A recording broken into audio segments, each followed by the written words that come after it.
our 15 minutes of fame, and I'd like to take a couple of my 15 minutes to talk about the rights and the wrongs in the world of professional wrestling. And it is for the WWE Championship. This match is for the ECW World Heavyweight Championship. For the World Heavyweight Championship.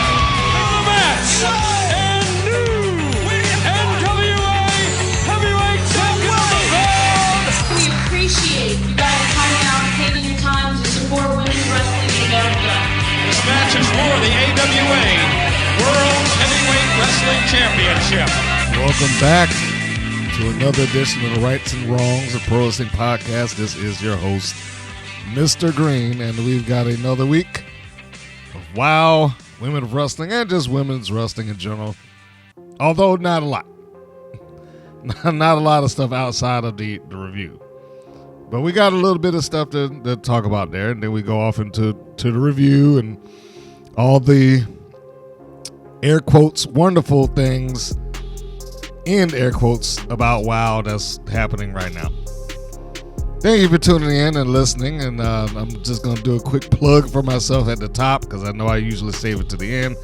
But please do visit the WPNWrestling.com site for everything, including these podcast episodes and a 24-hour-a-day, 7-day-a-week stream of wrestling and, generally speaking, wrestling-related content. Every once in a while, I'll toss some other stuff in there that's not anything close to wrestling. Sometimes there'll just be some cartoons. But, you know, it's just things there to entertain the fan base. But speaking of that, speaking of entertainment, that is why we are here. And we generally find our entertainment attached to, built around, and centered on pro wrestling and a lot of pro wrestling personalities. And this week will be no different. I think it's safe to say that, well, before I even start talking, see, I was about to jump ahead and not even title my segment. This is the news, views, and updates portion of the program. So, now, that's it. Battleground has happened, and it is over with. It was a nice moment. I think that's safe to say. And I am still ready to see what's going to take place at the upcoming TNA event with Jordan Grace. I was trying to say Jordan Grace's apostrophe S ownership, but it just didn't sound right saying it. So her the championship match and her open challenge that exists, despite the fact that she came up short, she did make history in that. But despite the fact that she came up short in her challenging for the NXT Women's Championship, I'm still interested to see who is going to step in against all odds on the 14th. As I'm recording, that is tomorrow, actually. But on the 14th, she has an open challenge for the TNA Knockouts World Championship. And I am very interested to see who exactly is going to step up. And I really think that at this point, just to grab somebody off of Indies would be a little bit disappointing for the potential viewers that's there and the people that have bought tickets to be there live. It's almost like they have to have a WWE competitor step up there at this event. I mean, of course, WWE doesn't have to. They don't have to do anything they want to do. But I think for the sake of TNA, to really sell the idea that we've got this kind of cross promotion, that anything can happen and what have you, it almost has to be a WWE person that pops up and takes that challenge. Not saying it will be, but it almost has to be, just to make sure that people are comfortable and happy. It has been reported that Rebel, formerly known as Reba, or at least that's what she was called on AEW television, was seen backstage during an episode of NXT. We haven't seen her in quite a while. It's reported that she hasn't been on screen in AEW since 2022. She's still on the roster, and they say that she's still under contract, but she hasn't been on television in 2 years. Fightful said that they were told that she's personally connected to someone who works at NXT. Maybe she's looking for another gig, and at this point, I can't say that I would blame her. If I'm working for somebody and you can't even bother to get me on television inside of 2 years' time. 2022. My gosh. We're halfway into 2024 now. I mean, all due respect, Robo, and I did get a chance to call one match that she was in when she participated in an event here in Georgia. It was a tag match. Now that I'm thinking about it, she was there with the soon-to-be, at the time, Gigi Dolan, formerly Priscilla Kelly. And Rebel was tagging with, who was she tagging with? Tiffany Rocks, and Kelly was tagged with Jessica Lee, who should have had a far bigger career. I mean, I'm pretty sure most of y'all may not even heard her. She was good at what she did. It's just a shame that her knees couldn't maintain the business. And I felt bad about that because she really loved what she was doing and was dedicated to it. And a good talker, too. She was really good. Anyway, that's beside the point. But I almost got myself off track with that. I was just saying that I got the chance to see her in person at some point and called the match. And she was never perceived as a wrestler that set the world on fire. She was never positioned like that. She was never a Mercedes Moné, a Charlotte Flair. I'm trying to think of the other ladies that have kind of set the standards here. The Belairs, the Bianca Belairs, or the Becky Lynch's, the Rebels. Rhea is what I meant, and others. She was never placed in that, but she was always pleasant, and she seemed like she was trying her best to learn it, because I know she came from a different background, a cheerleading background, if I'm not mistaken, and was just kind of taken into TNA or Impact Wrestling at the time, and she was kind of learning under the gun. Fast forward a little bit, and she decided to stick with it, went on the Indies, then got picked up with AEW. Really hadn't seen her since that point.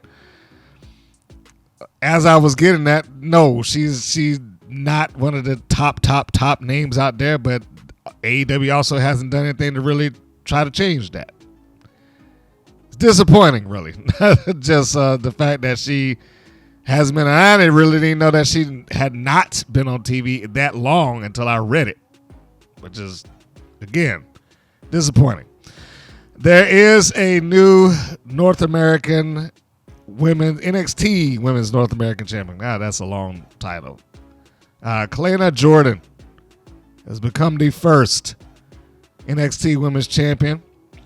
Went in the ladder match to grab the gold. And it looks like that she's going to be the one that goes down in their history, no matter what happens in WWE and NXT's history. As long as there's an NXT, her name will be attached to that championship. So bravo to you, young lady. Bravo that you was able to do that. I don't think there is a huge amount of extra news that's going on. There's other stuff that they're kind of talking about. Oh, yeah, Marigold announced their super flyweight title. You know, they are seemingly, Marigold, by the way, the wrestling promotion that what was the guy's name? Rossi Ogawa started up once he departed from Stardom, but now that he's got Marigold. Is it Marigold Wrestling? I almost don't even know what that is.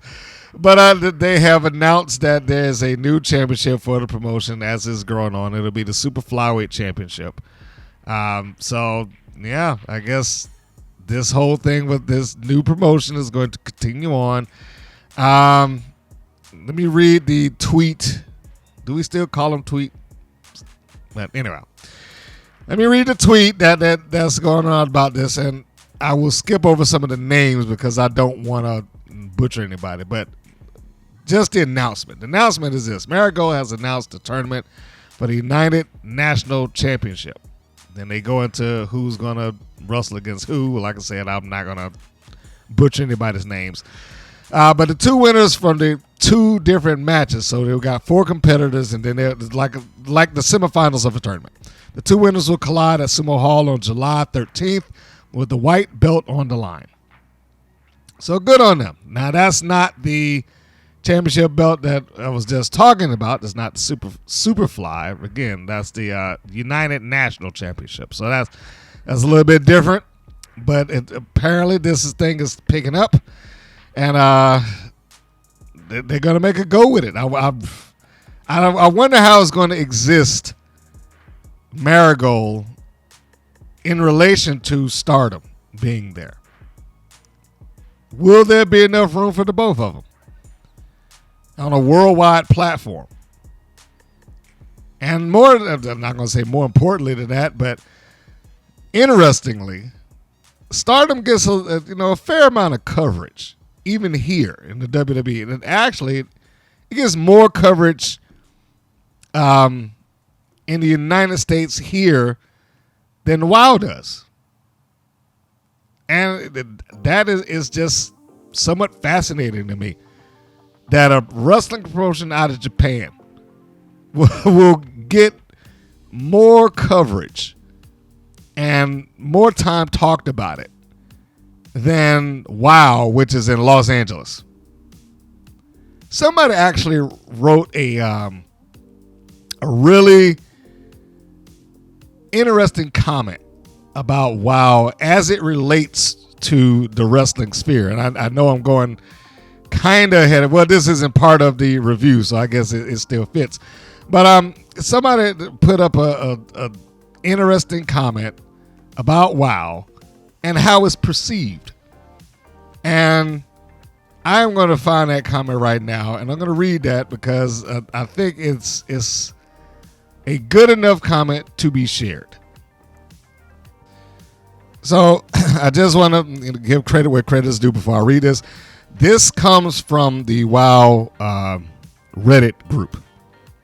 And it was in response to the messages. You remember the messages a couple of weeks ago when the women of WoW were standing side by side and defending the honor of the company, and WoW did this for me, and et cetera, et cetera.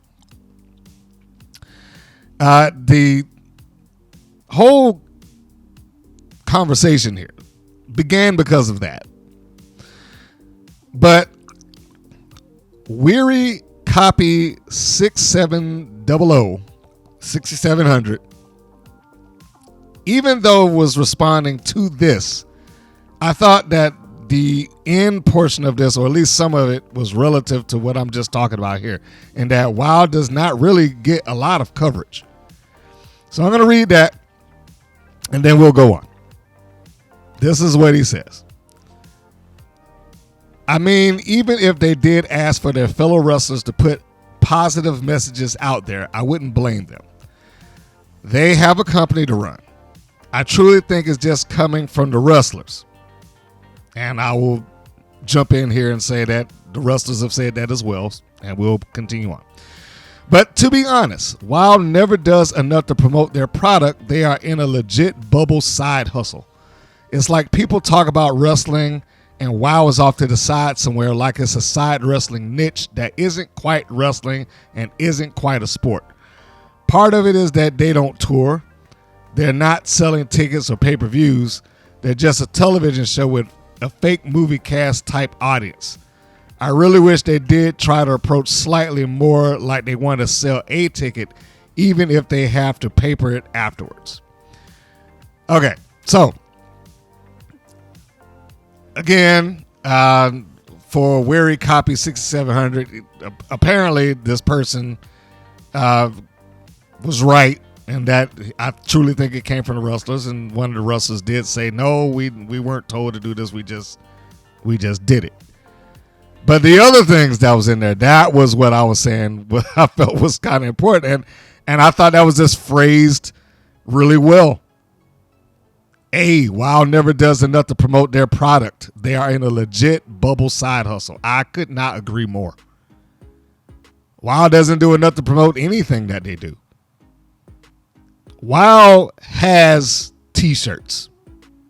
And I don't mean old ones either. I don't mean the ones that was sitting, from 3 or 4 years ago. I mean, like, they have a t-shirt for Sierra Mist right now, and she just popped up on TV.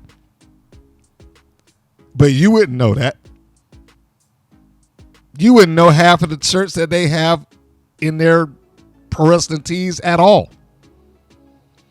It's like they expect you to see, hey, guys, it's WOW's on social media, so go. And then you might stumble across it. And they just expect you to do that. But they never bring it up. And he's right. They don't do pay-per-views. They don't tour. They really don't need to tour. They're not ready for that. And part of that is they're not ready to sell tickets, much less pay-per-views. It's kind of the reason why every once in a while I would say they should do something to dip their toe in the water and see if what kind of reaction that they get. That was part of one of those things that I had, like if I was doing WOW, these are the things I would change. Well, that was one of them. They need to do something to kind of dip their toe in the water and see if they can, what kind of reaction they would get. And I mean something that's cost effective, not just blow money. There is a YouTube. They have YouTube. They got the channel. They can post matches up there, just the dark ones that never make air on TV. Or they could put together a pre-recorded event on YouTube if they felt like doing it. I've done it. So I know it can be done. And it's a cost-effective thing. 2.5 hours worth of WOW wrestling and a couple of segments in between that do not affect your show or affect the show very little. Just to see what kind of reaction you would get off of the fan base that is there. Could you draw more people? But as it is, Weary Copy is absolutely right. They exist in their own little universe. They're a niche of a niche. Like women's wrestling in and of itself is a niche of pro wrestling. But WOW's wrestling is a niche of that. And it's like it doesn't go anywhere or build up anything or go, get any broader or attract anybody else. I still wish WrestleNomics covered WOW. But it's like it's not worth our time or effort to try to get this information and chart this place because no one cares about it. And that's basically, he didn't, and let me be fair to WrestleNomics, he did not say that. But that's basically what it felt like it came down to, is like, no, I'm not doing that anymore. I make no guarantees about even attempting to get ratings for WOW anymore. Because no one buys it. And if he was on his Patreon to get that information, like no one responded to it. No one cared about it. I probably was the singular person that subscribed to get that information, to provide it. And then after it became too much trouble, he just stopped doing it. WOW is interesting. And I'm almost positive that Marigold and Stardom will continue to get more buzz in this country for women's wrestling than WOW it will do over the course of this next year at the very least. I'm being generous to say that. One of the other things, and I'm not going to stay on this too long because there hasn't been any real updates as far as what's going on with the Twins or the issues that's going on with WOW and them. Someone did post we'll say maybe a message. I don't think it's going to be, I don't think this is public But there was a message seemingly sent to one of the talents at WoW that came from one of the twins, formerly the Tonga Twins. I'm pretty sure they can't refer to themselves as that now. So we'll start going back to calling them what they were, the MK Twins. But the message read as follows, and I will say allegedly came from, because I am not going to make this out to be, well, this definitely came from this person. And I'm not going to make it out to be like, well, it's certainly, they have to be talking about this person. They did not say who this was sent to. So I'm not going to get into that. I'm just going to read the message, and we can take it from that. The message reads, "You fake twins and your racist man are going to get exposed. We know everything." And they have a laughing emoji and like a, what's up emoji. "Y'all are evil. Just hold on tight. Truth is coming. Hashtag canceled. Never cross a Tonga." All right. So, as I said, I'm not going to assume who this is aimed at. I'm pretty sure we all have our, ideas of whom they're talking to. It's not like it's a far-fetched thing to find out, well, what other twin could they be mentioning? But anyway, we will not go into the alleges of this. Clearly, this is still an ongoing thing. I have said before that I do personally feel like both things can be true. I have been communicated with about some of that. And I have been told that of some behaviors behind the scenes coming from certain talents.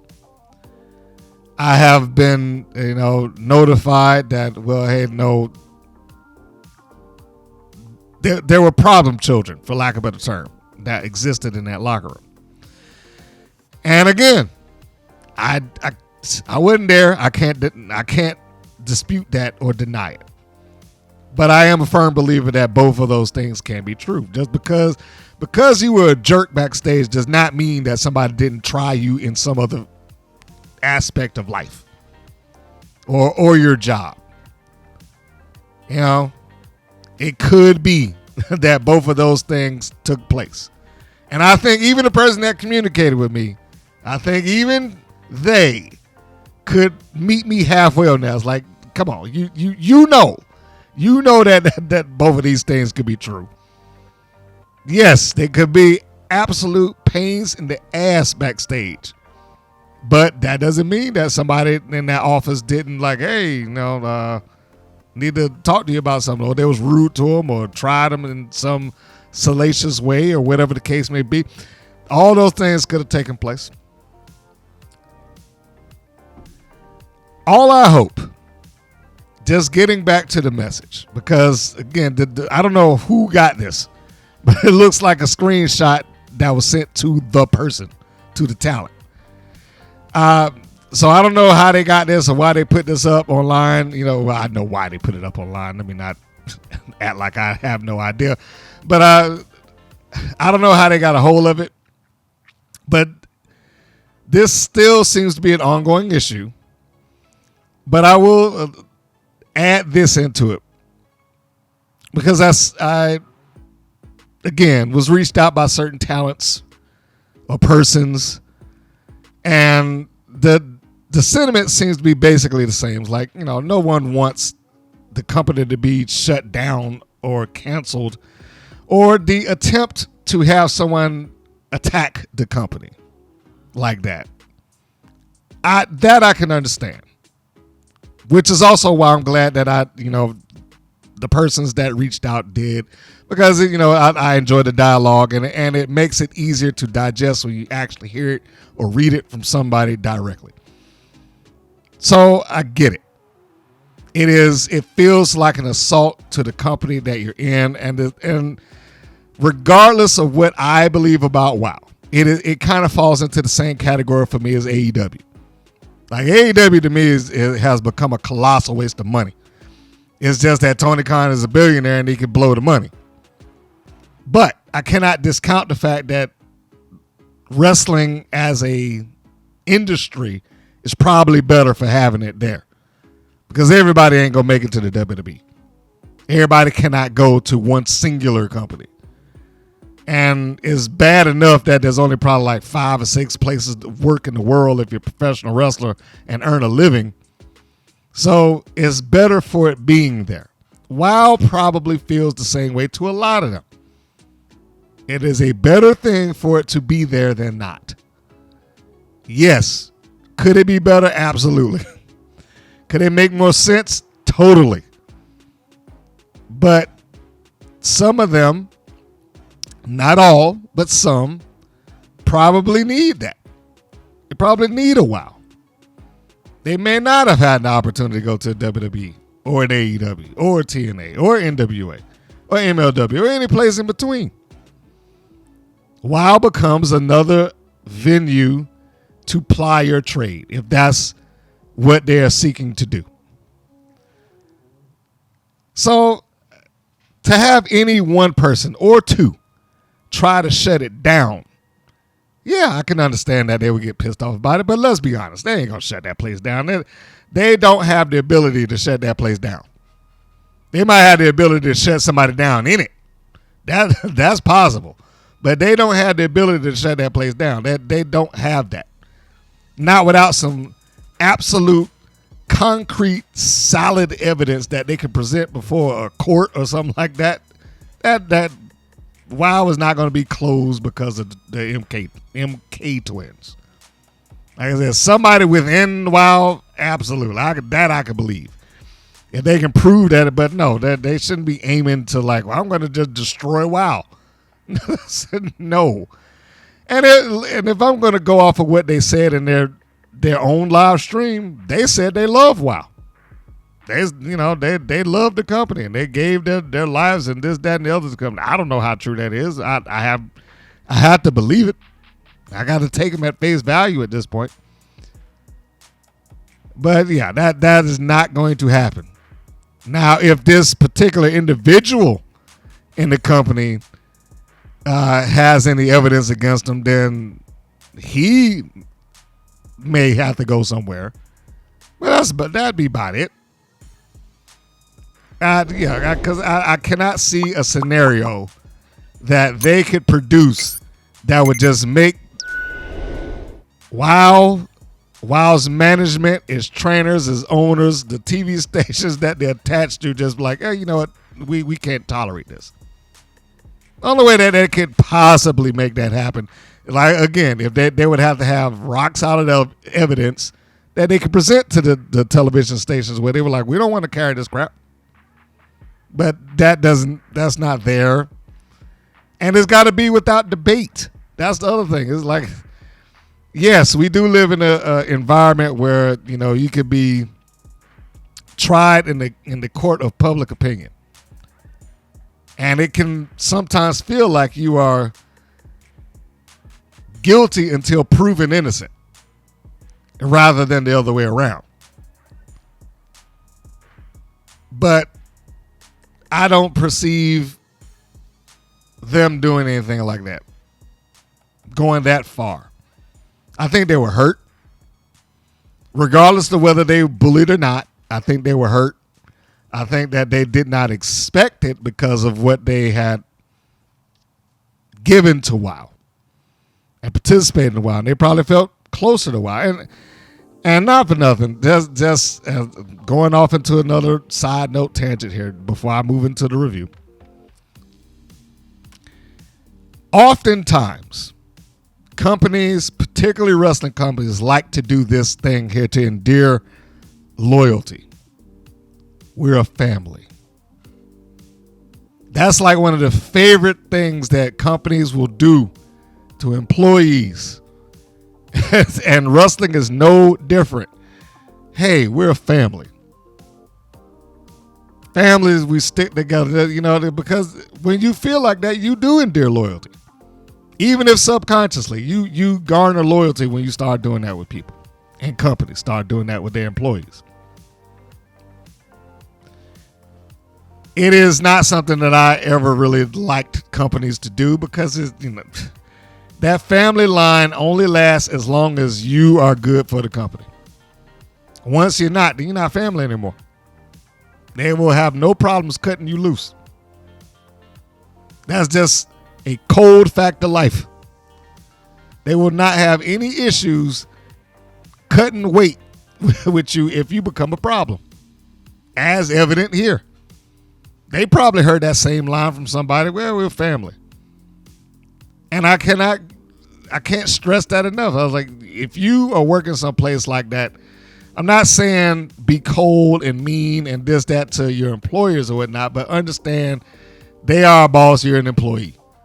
They have every, right to adjust their rules and dictate their creative good, bad, or indifferent, whether I agree with it or not. And the employees that aren't obligated to do anything outside of what we agreed to do for me to get this check. You want me to do the match? You want me to lose? You want me to act in this dumbass skit that you wrote? Fine. Those things, those are perfectly fine. And you understand that we both have our part to play. It's when you start taking it personally where it becomes an issue. And it looks like it became personal with them. They are clearly ready and or willing to fight it somehow. They haven't expressed how they're looking to fight it. They haven't said, well, we're going to sue, or we're going to take it to court, or we're going to moderate, whatever. I forget the term, mediation, I think. They haven't, expressed any of that. It's just somewhat vague threats.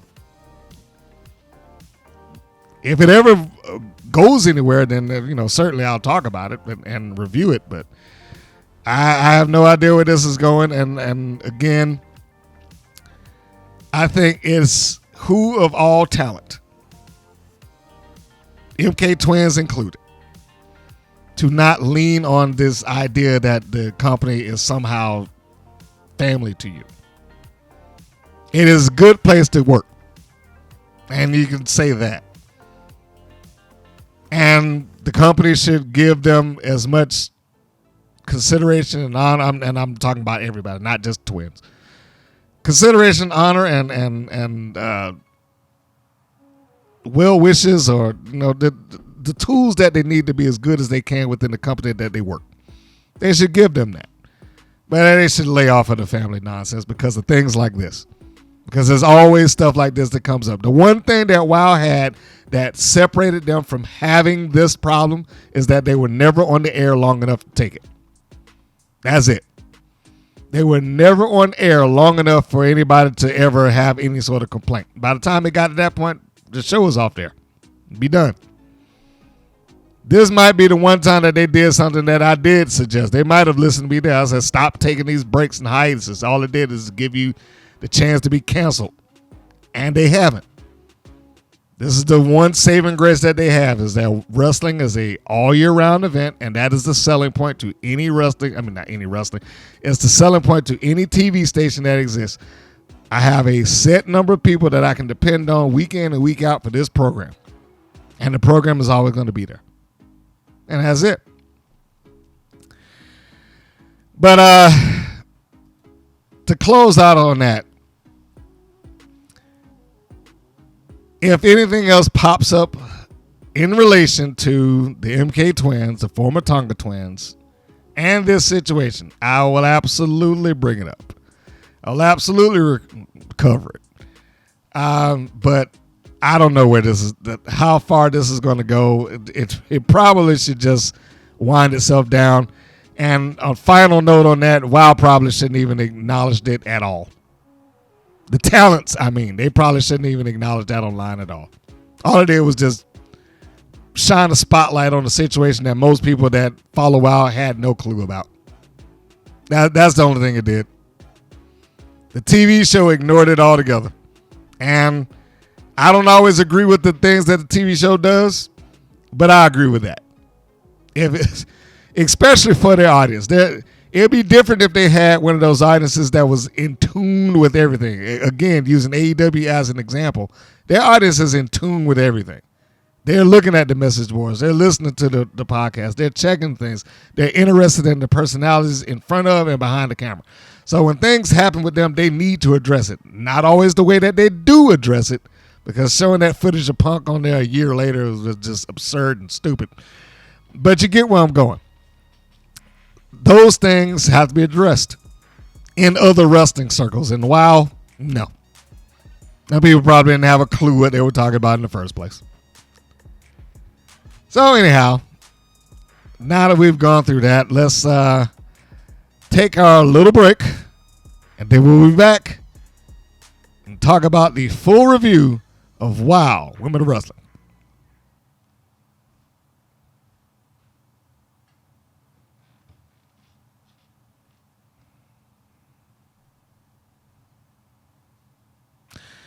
All right, and we're back. So, this episode of WoW, I honestly don't even know how to define it. Because it's not like it was awful. But for me, and I'll stress for me, it's not like it was good either. It's like this weird anomaly. Little things that took place either in the segment or the match just kind of like, why did that have to be there? And because of that little thing that took place either during the segment or the match, it turned into this is taking points off of this match very easily. And it's peppered throughout this show. So I guess we might as well get into it. So here we go. Here's the slate for this episode of WoW. This episode is 239 in seasonal lingo. Chronologically is the 91st episode. The air date was June 8th. The title, Champions Rise. Although I'm not really sure why they called it Champions Rise. I mean, look, I know the fans don't even know what the titles are, so it didn't make a difference what the title is. It just, when I watched the episode, I was like, I wonder why they called it that. It's not really a very championship-heavy thing. They're champions there, but anyhow. So we start off the show, and it opens up with David McClain introducing the Beast. And Nigel Zane recaps the title match with the Beast versus Abilene Maverick. Then they show a video of Abilene Maverick injured and her going into assumably a doctor's office or something like that. It looked a little bit too high scale to be a hospital, but maybe I'm looking at it wrong. And the first thing I was asking myself is, are they trying to endear sympathy for Abilene Maverick? If this is a legitimate injury, I can understand, but they didn't really show the injury, nor did they express what the injury was. And I can't imagine that this would be a case where we just don't know, considering this happened months ago. Or let's just say her knee got popped out of place or something like that, because they were carrying her around. They being assumably a trainer, because I didn't recognize the other girl, and Vicky Lynn McCoy was on the side, and they were helping her out. So there looks like there's an element of realism there if that actually took place. I have no reason to doubt it. I just don't know why it's there. That's all. I just, for this person that had been on TV and ducking and dodging and no, you can't have a title match, and then, and cheating every chance that she got. Now we're turning around and trying to get sympathy on her. That's what it felt like. But again, why? Are we trying to give sympathy for this person? Is she not going to be a heel?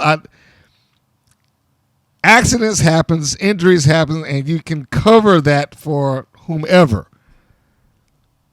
But it's the presentation. The presentation will lead you to be like, man, wow, what a champion she was. That it was like everything short of saying that. Like a complete flip on how good she was or whatever.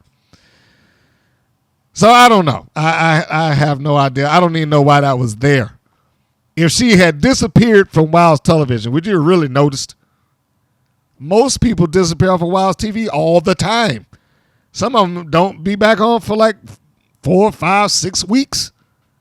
So if Abilene Maverick was hurt and she just disappeared, and I'm not trying to discount any injury that may or may not have happened, but if she disappeared, would it have really, would it have gotten you like, where is she? She lost the title. And this is supposed to be the Beast moment, and it seemed like that for whatever reasons they just flipped it over to Abilene Maverick for a moment or two. I had sent a message back to somebody. I was like, you come off better on WoW if you just stay heel, because the heels get all the coverage. The heels are the ones that are smart. The heels get to talk. The baby faces, they are the ones that are stupid and can't do anything. They're like completely inept. Everybody except for the mother truckers. Like, for whatever reason, the mother truckers are invulnerable. And them and the Beast. But we'll get to that anyhow. But this looks like it implied that possibly Maverick's knee, maybe her right one, was crumpled up during the Beast bomb because it wasn't really situated properly. That's what it looks like they implied. I don't know if that's the case. And at this point, I don't think it makes that much of a difference. So they come out of this, and David McClain's talking to the Beast, and he gets ready to ask her a question, puts the microphone in her hand, and then the music cues up, and here comes the Fabulous Four. So whoever's operating the audio is helping them out. All four members come in, and the first thing Dave McClain does, he's like a mother that's protecting their child when they don't have a seatbelt on. They reach across and they put their hand up in front of their chest so that they won't get slammed against the dashboard or something. That's what he was like. Hey guys, what are you doing? This is the Beast's time. And here's what bothered me about this bit. And I know it's people out there because they say it on everything. This was awesome. This is an awesome segment. I was like, it is every reason why I say if you're in wild management, you got to pick and choose which one of these comments you're reading. Because some of those people just say everything is awesome. He's the little guy from the Lego movie. Everything is awesome. They do not, it doesn't matter what happens in the match. It is always awesome. If you look through some of those, it's the same 4 or 5 people that are just, hey, man, this is great. You need to be in WWE. You need to be in WrestleMania or whatever. So anyhow, back to what I was saying. This is what bothered me about this. Lana Starr comes out and she gives the promo toward the Beast, as a good heel manager should do. And all, due respect to Lana Starr, she didn't do anything wrong here. In fact, the Beast didn't even do anything wrong here, but the problem was the Beast didn't do anything. Lana spoke to the Beast directly. She was right in front of her face. She called her out by name. And then Dave McClain just starts talking for her. This is the Beast's time. You can't do that. And then Penelope Pink gets the microphone. What's wrong, Beast? She starts talking to the Beast directly. Dave McClain talks for her again. Hold on now. You think that's... So the Beast gets to stand there like a mute, incapable of using her words. We haven't heard her say a thing in like a month or close to it.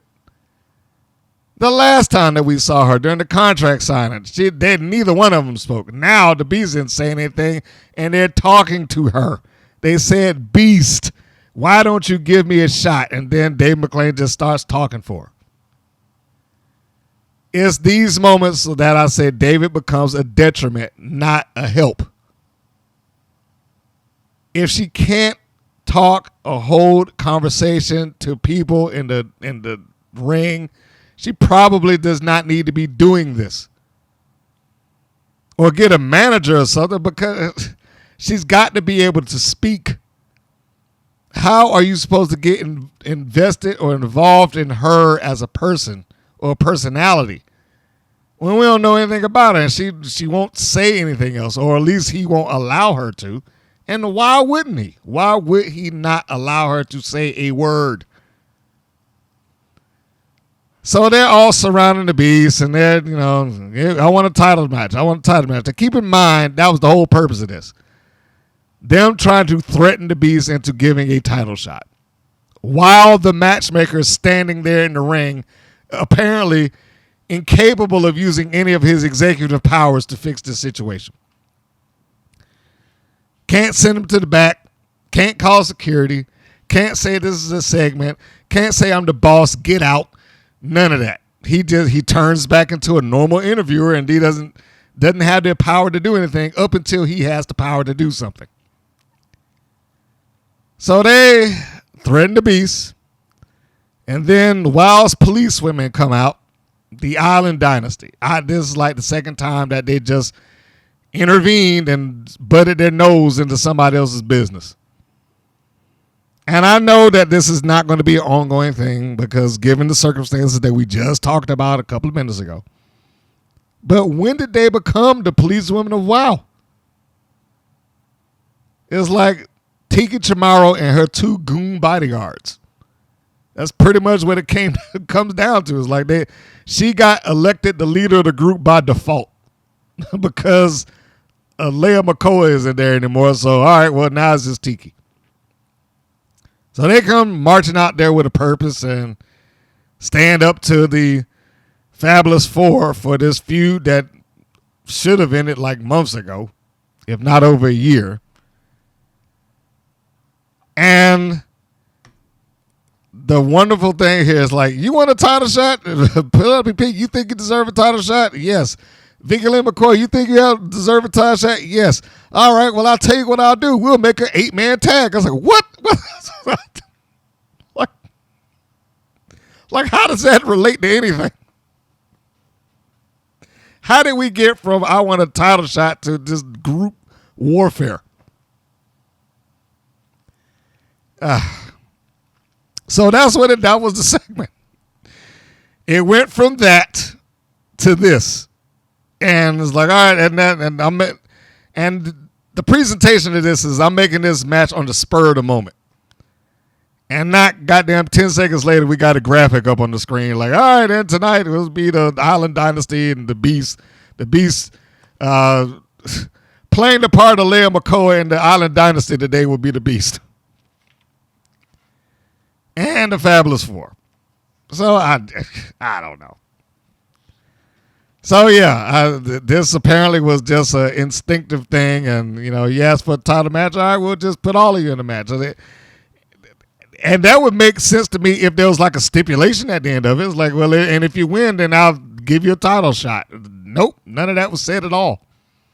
Which is why I'm like, I have no idea how we jumped from I want a title match. I want to be the number one contender to that. And like I said, his matchmaking superpowers kicked in right there at the end. So the next segment of the show was a recap of Ariel Sky and the Coach Campanelli feud, which sets up the upcoming match. It reached around the back of his neck to scratch his elbow to show how the mother truckers got involved.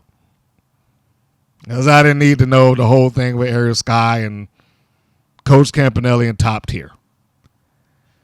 But here we go with this match.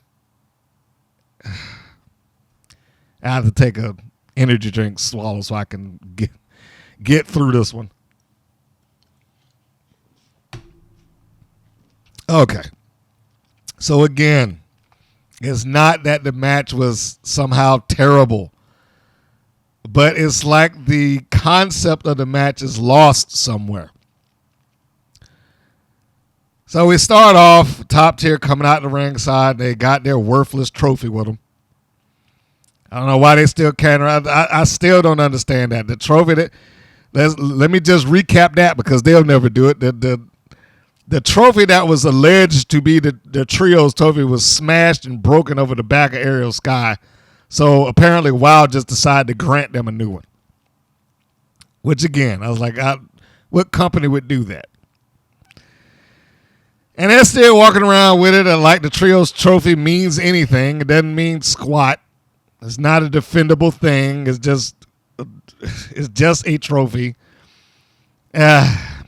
I understand sometimes you got to have the heels have something, but I mean, they gave that up. The match became less about the trophy and more about them getting over on Ariel Sky, which they really didn't do. And then the commentators made this match about Ariel Sky getting revenge. Like, we already did this.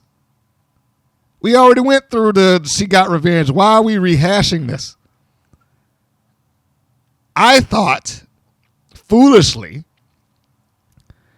that this was going to be a case of we're going to spin the mother truckers off against Top Tier. And maybe they still will do it because sometimes WoW has no rhyme, rhythm, or reason. But why were they making this match about Ariel Sky and Top Tier all over again? We just did it. The blow-off happened already. She won her freedom from the shackles of oppression and being the Top Tier's water girl. And all that bullying that they did for her for a whole 30 days, which basically meant 3 times that she was out to the ringside with them. Because I'm sure Ariel Sky does not just ride around with them 24 hours a day. So it was mind-boggling to me at times why this was that. Why wouldn't it have just been about the mother truckers trying to defend this person and then we getting us a top-tier mother truckers feud? They just could not get away from Ariel Sky. So anyhow, they come out the ringside. Top Tier looks great. I have to give them that. They look great. They come out first. Scheinberger's there. They take off the jumpsuits and they stand in the corner and they're waiting, and Scheinberger is holding them back. He's like, he is maybe the most visually ineffective referee I've ever seen in my life. I don't know who that young man is, but my gosh, he doesn't look like he has any ability to tell people don't do this or don't do that. You look in the background, he almost looked like he has to pee when he's sitting up there just telling them, hey, hold still, don't go anywhere. He's standing in front of all 3 of them. And here's where I had my second issue. He's standing in front of Top Tier. As the babyfaces enter the ring, they come in, they do their pose. Ariel Sky does her contractually obligated flip when she gets into the ring. Almost hits Holly. Well, she does hit Holly Swag. She just didn't hit her hard. It's like a little smack on the butt, I guess. Anyway, so Scheinberg is bouncing around. He's holding him back. And 1 or 2 things happen here. In a kayfabe universe, he just backs up and gets out of the way and like, all right, go. It's like he was in on the attack. He just moves to the side, and then all 3 Top Tier members immediately attack the babyface. The second that he moves off to the side, it was like, all right, they in place, attack. It was like he was the guy that was orchestrating it. Or, then now that's the kayfabe, or we're talking about the real world universe, is probably more likely, is that he knew that this was a spot that was going to happen. This is the portion where y'all guys are supposed to attack them, so I'm going to hold you back. All right, are they there yet? Okay, go. Either way, it didn't work. Either way, it looked like he was preparing them and ready for them to do what they were going to do. Like, why are you just standing there and just let these women just run over there like that? And then the second he did it, what does he do? Stand around waving his arms like a nut, completely ineffectual, like, hey, what's going on? Hey, guys, stop. It's the same thing when I see him. It's always the same thing. The match was, it was fine, I guess. I really want to see Candy Crush do something else. I like her in Top Tier because it took her out of the pink and the outfits, and she looks good with glitter and whatnot. But I want to see her do something else. This feels like this is a waste. Top tier very rarely, if ever, loses. I think I counted in the time that they've been there, they lost like maybe 3 times. So I don't know if I have high hopes for a top tier Mother Truckers feud. But it would be nice to see them get somebody in there that can at least challenge them. Them being the Truckers. Crush seems to get better and better, which is why I say I really would like her to do something else, even if it were a case of just do it outside of WoW. I just show them that she could be good, because I think that she can, especially since she got away from just the obnoxiously sappy, over the top babyface crying and whatnot that she was doing.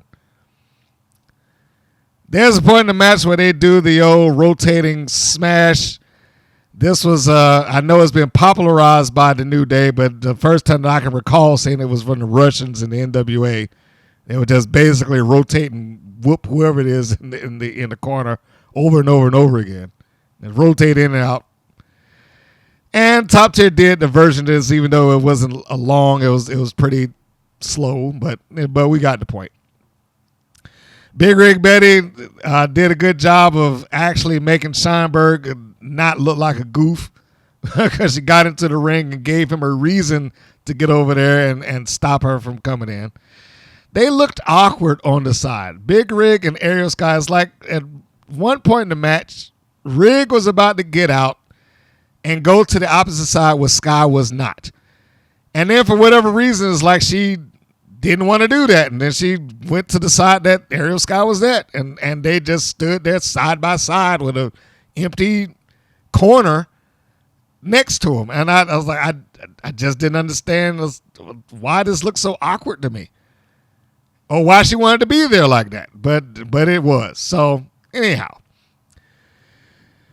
Ariel Sky standing over there next to Big Rig Betty.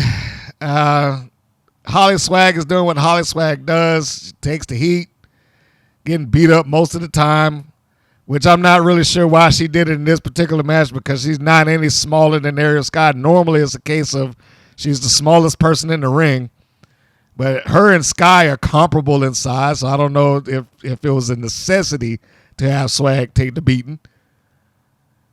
But she did, probably because she does it well, and she bumps well. And she, generally speaking, could probably make some of them look better than what they are. Campanelli and Crush and so on and so forth. So they continue on. The heels get the heat on Swag. They beat her up a little bit until we get the portion of the match where I was like, all right, I don't know where they were going with this. But there's a point where Big Rig gets back in, right? Delivers a great right hander to Gloria Glitter. I mean, it was a nice, looked snug, like a snug right hand to her mouth. And I forgot to mention, Top Tier did a nice little triple team attack on Holly Swag. It's a shame that was not the finish in some way. You've got Campanelli and Crush who get in the ring. Crush runs across the ring, nails both of them, Big Rig and Ariel Sky. Campanelli shoots Swag off into the ropes. Crush runs back in there, pops her when she comes back down off of it wasn't a full-blown flapjack, but it was like almost. I mean, that's the only way I can really describe it. It's like going into a back body drop, but not really. Campanella shoots up. Swag comes down into a forearm shot, if not a fist from Crush. Glitter hauls ass into the ring, gets her with a weird waist lock, and gets her with a German suplex. They're like, why is that not the finish? That could have ended this thing. But it didn't. Big Rig gets in because Swag gets out. She goes to the floor. I mean, like I said, she sold it great. When Glitter takes her shot in the mouth, she gets punched. I mean, and if it didn't connect, it was a good edit on Wild's part. Big Rig Betty goes for what seemingly is a low drop kick. Could not really get through the ropes initially, so she had her knees got caught going in there. So she had a little stutter step on the drop kick. Crush and Glitter looked like they could be a good team. I don't know if it was instinct on her, but she came up there and stomped the hands off of Big Rig when she caught the ropes to keep herself from going down to the floor, and Crush just came over and wham, right on the hands. So like, good job. Good job. And she stays in tune with what's going on. So both of the truckers get down on the floor, right? Then Ariel Sky comes in there, and then she gingerly walks herself outside of the ring. I was like, oh, my God, this is so bad. So it couldn't even really look like you were thrown in or like you were charging and you missed or something. She just kind of casually walked herself over and then just like, all right, let me just put myself out on the floor. And that's what happened. She put herself out on the floor, all three of the baby faces out. I don't know when and where it happened. But at some point here, Big Rig got busted in the mouth. Maybe her teeth, I don't know. But she caught one somewhere. I'm assuming when she got slammed on the floor, not the apron, but off the apron to the floor. I'm assuming somewhere in there, but we didn't catch that on camera. So she gets back in with a bloody mouth, but that not before Top Tier, for whatever reasons. Remember, all the baby faces out on the floor. So for whatever reasons, all three members of Top Tier decide just to get into the ring and walk around. I don't know why. It is completely inexplicable to me. It doesn't make a lick of sense. And it was almost like, hey, we got him on the floor. We won. I mean, that they didn't even look onto the floor. They didn't go back and say, okay, let's get back to our corners and wait for them. Or you wait for them to get into none of that. Just, all right, they're on the floor. Then they just walked around for an inordinate amount of time. Just like, all right, Top Tier, we're best. And this, that, and it didn't go anywhere. It's like blowing time until the baby faces get back together so we can have this three-way spot in the ring, which went on far too long. First off, that walking around thing went on far too long. Then they got into the ring. So now the referee's got to look at them and ignore all rules. The Mother Truckers fight off with Campanelli and Crush. I will say Holly Swag tosses some real good swings. She at least looks like she was in somewhat of a scrap against someone where she was trying to get even with. I mean, just go look at her. She tosses some high octane punches there. I'm sure they're all safe. I'm positive, that they're all safe, but she got some really good punches there. I like it. And in turn, giving credit where it's due, in turn, it looked like Campanelli was trying to give them back. So, I mean, if that is the direction that they're going with talents like Campanelli and Swag, that they're going to try to connect as closely as they can and make it look good. I mean, I ain't saying all of Campanelli's forearms look good, but she did try to give back as good as she got. And I hope it remains that way. Meanwhile, in the ring, we got Ariel Sky taking on Gloria Glitter. She does her cartwheel into the clothesline. Glitter did a good job of staggering just long enough so it didn't look like it was a complete, let me wait for you to do your thing. She gets caught with the enziguri. And then Ariel Sky does some move that I have no idea what she was trying to do. I was like, is this supposed to be a stunner? Is this supposed to be a bulldog? What is this supposed to be a cutter? What are you doing? She grabs Gloria Glitter's head And then she leaps up and jumps down, slamming Glory Glitter's head into her own ribs. Like, are you trying to hurt yourself? I don't know how this is supposed to be effective in any stretch of the imagination. So, yeah, one of them I have to go send me a message like, oh, no, that was what I was supposed to do, or at least tell me, no, I screwed up. Because that's what it looked like. It screwed up. On the outside, we got Campanelli and Crush being slammed at each other by both of the mother truckers. And on the inside, Ariel Sky is going up to do the moonsault to finish off the match. As Scheinberg is standing there like an idiot, waving it off like he always does. Like, why is this? Why is he always constantly waving his arms in the air like that? It's like every match that I see him, man, this is what he does. Like, no, don't. When people go up to the top rope all the time, what are you waving off? So anyway, she goes up. The commentator's like, look at the emotion on her face. I didn't see emotion. I saw either fear or cluelessness, but I didn't see emotion. Like, I'm so happy that I'm doing this and going to get free. Like, you already got free, so I don't know what this is about. Sky gets up, looks terrified, does the moonsault, nice moonsault, lands, and gets the pin on Glory Glitter. Yay, she did it. And then it's played up like, she got even with them. I'm like, even for what? What is she getting even over? We've already done this. It's already done. We finished it. The story's over. So what?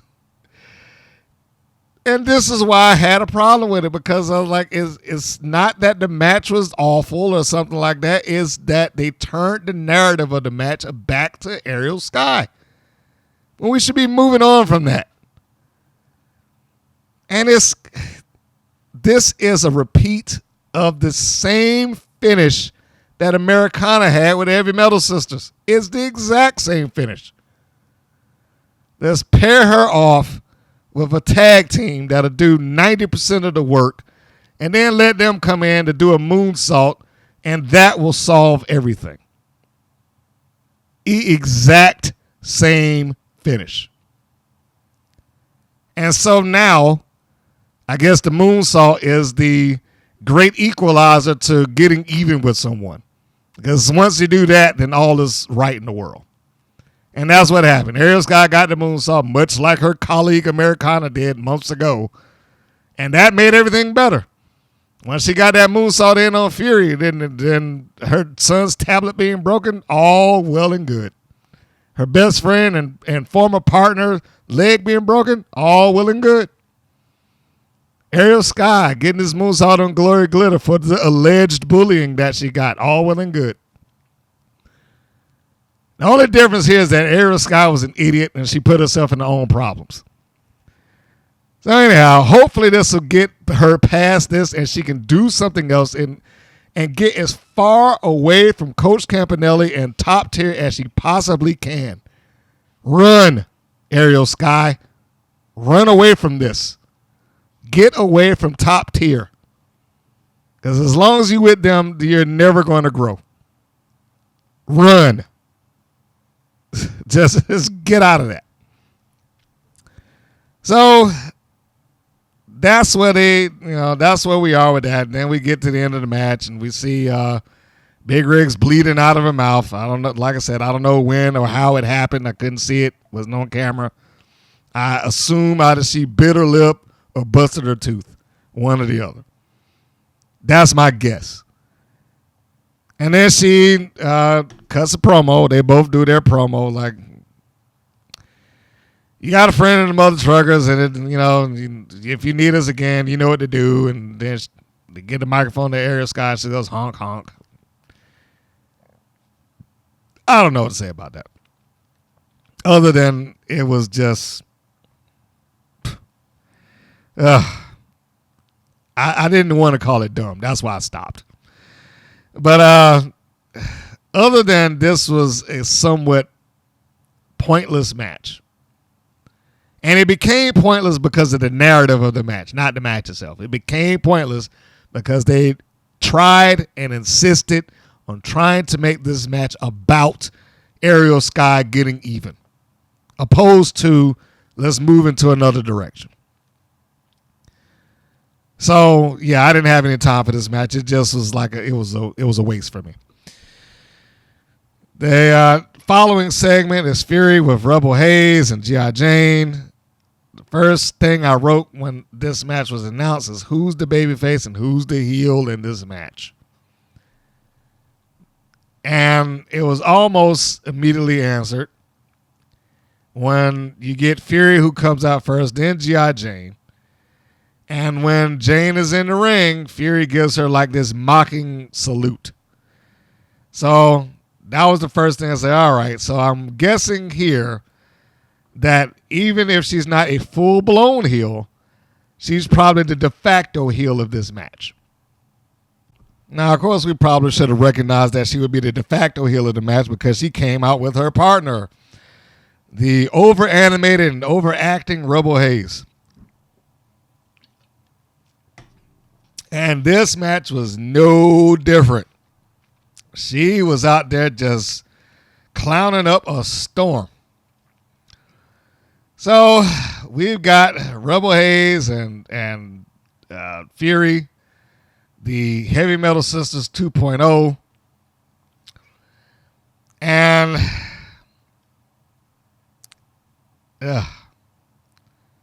I'm hesitant.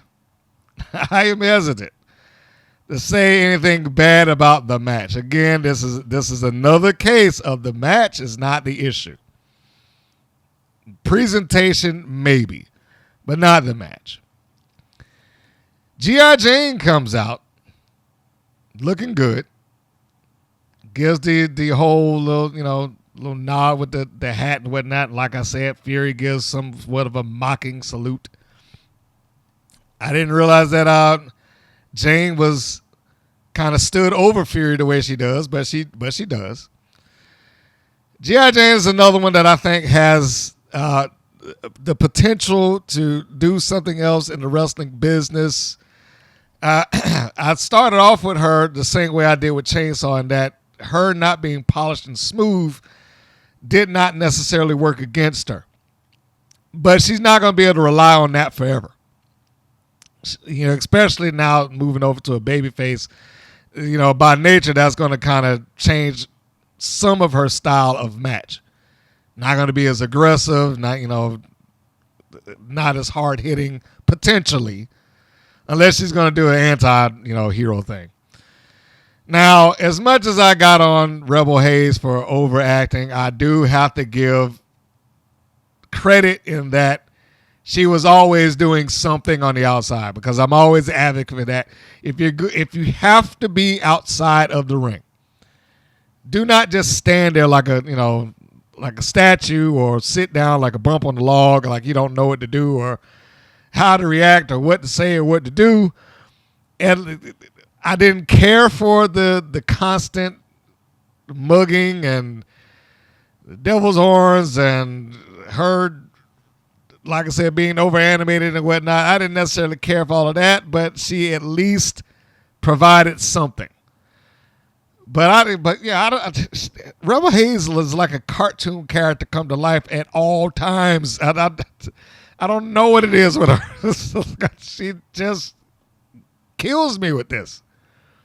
Facial expressions on this. It's like somebody who is trying to act like a wrestler, opposed to this is a wrestler. And then everybody does the same thing. How many times do we see the heel drape the babyface over the second rope, and then their partner comes over there to pose by him? Like, it was a unique thing to the Brat Pack, but now, like, the Fabulous Four did it. Rebel Haze and Fury are doing it. When is it going to be top tiers? Like, this seems like this is an ongoing thing. It's no one not in the back saying, hey, look, that's their gimmick. Let them have that. I thought that was the whole deal with the Brat Pack. Hey, they're doing the album cover or whatever. But now it was the same thing here. Fury drapes G.I. Jane's neck over the second rope. Then Rebel Haze comes up there like, yeah, doing her thing. how can you make it unique to one person when you got at least 3 to 4 groups that do it? And Haze is out there just constant with the rock on sign that she does nonstop.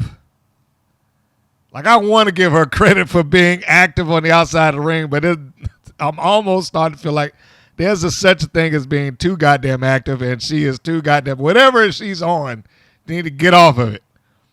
Or take some other stuff to balance you out or something. It's California. It's legal out there. Take a little bit of something, pop an edible so you can mellow out before you get out the ringside.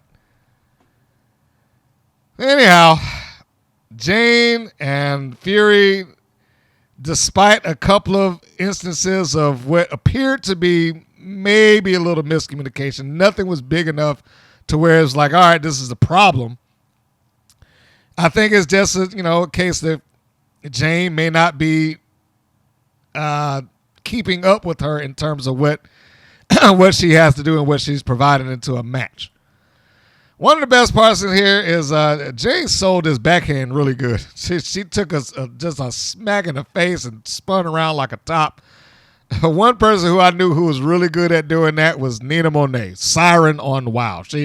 She would take a punch just amazingly at one point in time. I don't know if she still can. I haven't seen her do it in a while. But back in the day, you could punch her in the head, she would spin like a top. Just boom. And that's what Jane reminded me of here. So I might be a little biased on how well she took it just because of that. Fury gets the Koji clutch in on G.I. Jane. I don't know if that's a move that I would have just tossed in the middle of a nothing match. I mean, there's really no other way I can say it. Because the Koji clutch is a pretty good move. It's just a devastating finisher. But I guess that is the way of all big moves, that once it's done a couple of times, it just becomes a high spot or whatever the case may be. I mean, see the moonsault, see the powerbomb, see the DDT, see the Canadian Destroyer. It happens to them all. So Jane's able to force her way out of the clutch. I was a little concerned about the body slam that she did on Fury there. It looked like it could have gone a little awkwardly there for a moment. Jane starts to get control of the match. She gives Fury a nice big boot to the chest. One of the other things that gets me about G.I. Jane is that I can never really be sure about what her finish is supposed to be. They started off doing the boot camp, and then it was the world's longest slam, and then it turned into whatever the DDT off the second rope is. So the constant changing of finishing moves does not help when you're trying to get a reaction out of the audience that I might win this. Yes, she has used the boot as a finish before, but she's used that as a finish amongst 3 other finishers. And yes, there are people who have multiple finishers, but they get the chance to establish that week in and week out. G.I. Jane does not. They have pay-per-views to establish that. G.I. Jane doesn't have that. All the things that allow other wrestlers to establish 2 and 3 moves, like more airtime, G.I. Jane and other wild wrestlers do not have that. It needs to be one finisher that you stick to so that people are conditioned into knowing that this is it. So she nails it with the boot camp, is what they called it. But it's too close to the ropes. Fury grabs the bottom rope and she's able to break Fury. Rebel Haze is on the other side. G.I. Jane rushes over and gives her the boot camp. She gets thrown off. I popped for that one because I was happy that it happened. I know that was mean, but I popped for it because oh God, just get her out of there. Fury comes up behind. She gets to roll up G.I. Jane. Did not grab the tights. Just a quick roll and 1, 2, 3. Put her weight behind it. And Jane could not get up, and then they leave doing their rock on, and Rebel Haze is high on something, and it ain't life. as she just jogs around back and forth like an insane person. If you told me next week or today, if somebody messaged me right now, I'm like, yeah, she was high as crap going out there, I would believe it. Absolutely. I would totally believe it. Like, yeah, it shows. She looks it. So anyhow, I don't know what this means that Fury is going to heel or not. Because like I said, her on her own really didn't cheat. There was de facto heel moments in there, but she didn't cheat. But this again is why I was like, I don't know who the babyface and who the heel is supposed to be here. She just assumed the role of the heel because I guess she had to. But that was that. Match was over. Didn't really amount to anything. Didn't really do anything. It was a cold match. Didn't have any feud or something behind it. It was nice to watch, but probably not going anywhere. It was fine, but it seemed to have a chemistry clash at times. Not big, but just enough to be noticeable.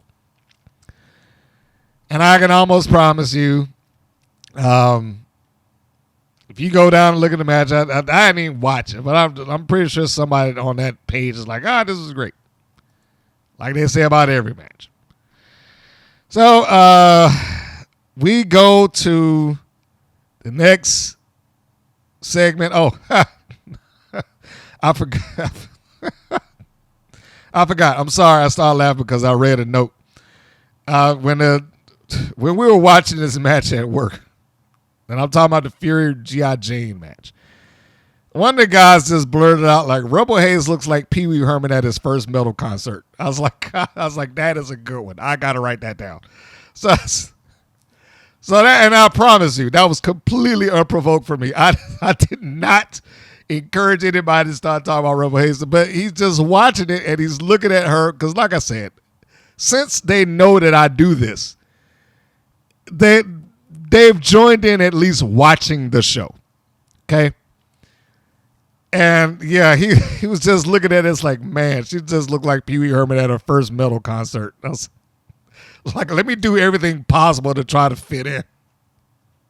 And she probably is a metal girl, but I'm just saying that's just how she just comes across. Okay, so now, yeah, I just read that. It just tickled me. So anyhow, moving on. Where were we? Oh, yeah, the next match. That is Animal Instinct versus the Mighty Mites. Interestingly enough, this is what I pitched for the Mighty Mites a couple of weeks ago. This match, technically speaking, would be week 6 of my pitch. Animal Instinct versus the Mighty Mites. And it pretty much was what I said should happen. Animal Instinct is a loser job team. They just need to be there to put the next people over, and that's what they did. So I didn't have a problem with the match. I am not a fan of Animal Instinct because there's no reason to be a fan of Animal Instinct. Animal Instinct comes and goes when it's necessary. They're a tag team that allegedly is on a roll as far as the commentators are concerned, which I'm not even sure how. Was this like the third match that they had, and they've lost all 3? So I don't know what this role is or how dominant they are. I mean, Wild just says stupid stuff every once in a while. So Collins is back in the team again, and when she was just in a singles match like a week or so ago and looked like she might have some upside to her. But then we have this. It's like, it's one of those moments where I was like, let's pick a lane and stick to it. The weaving back and forth is not helping. It's not getting us there any faster. Just pick a lane and stick to it. And they just will not do that with her. Either continue on the path of making Goldie Collins or attempting to make Goldie Collins a top singles act, which I am really on the borderline of. Like she got me to believe in her a bit with the match with Pep Riley after the squash. And the promo that she did after the match.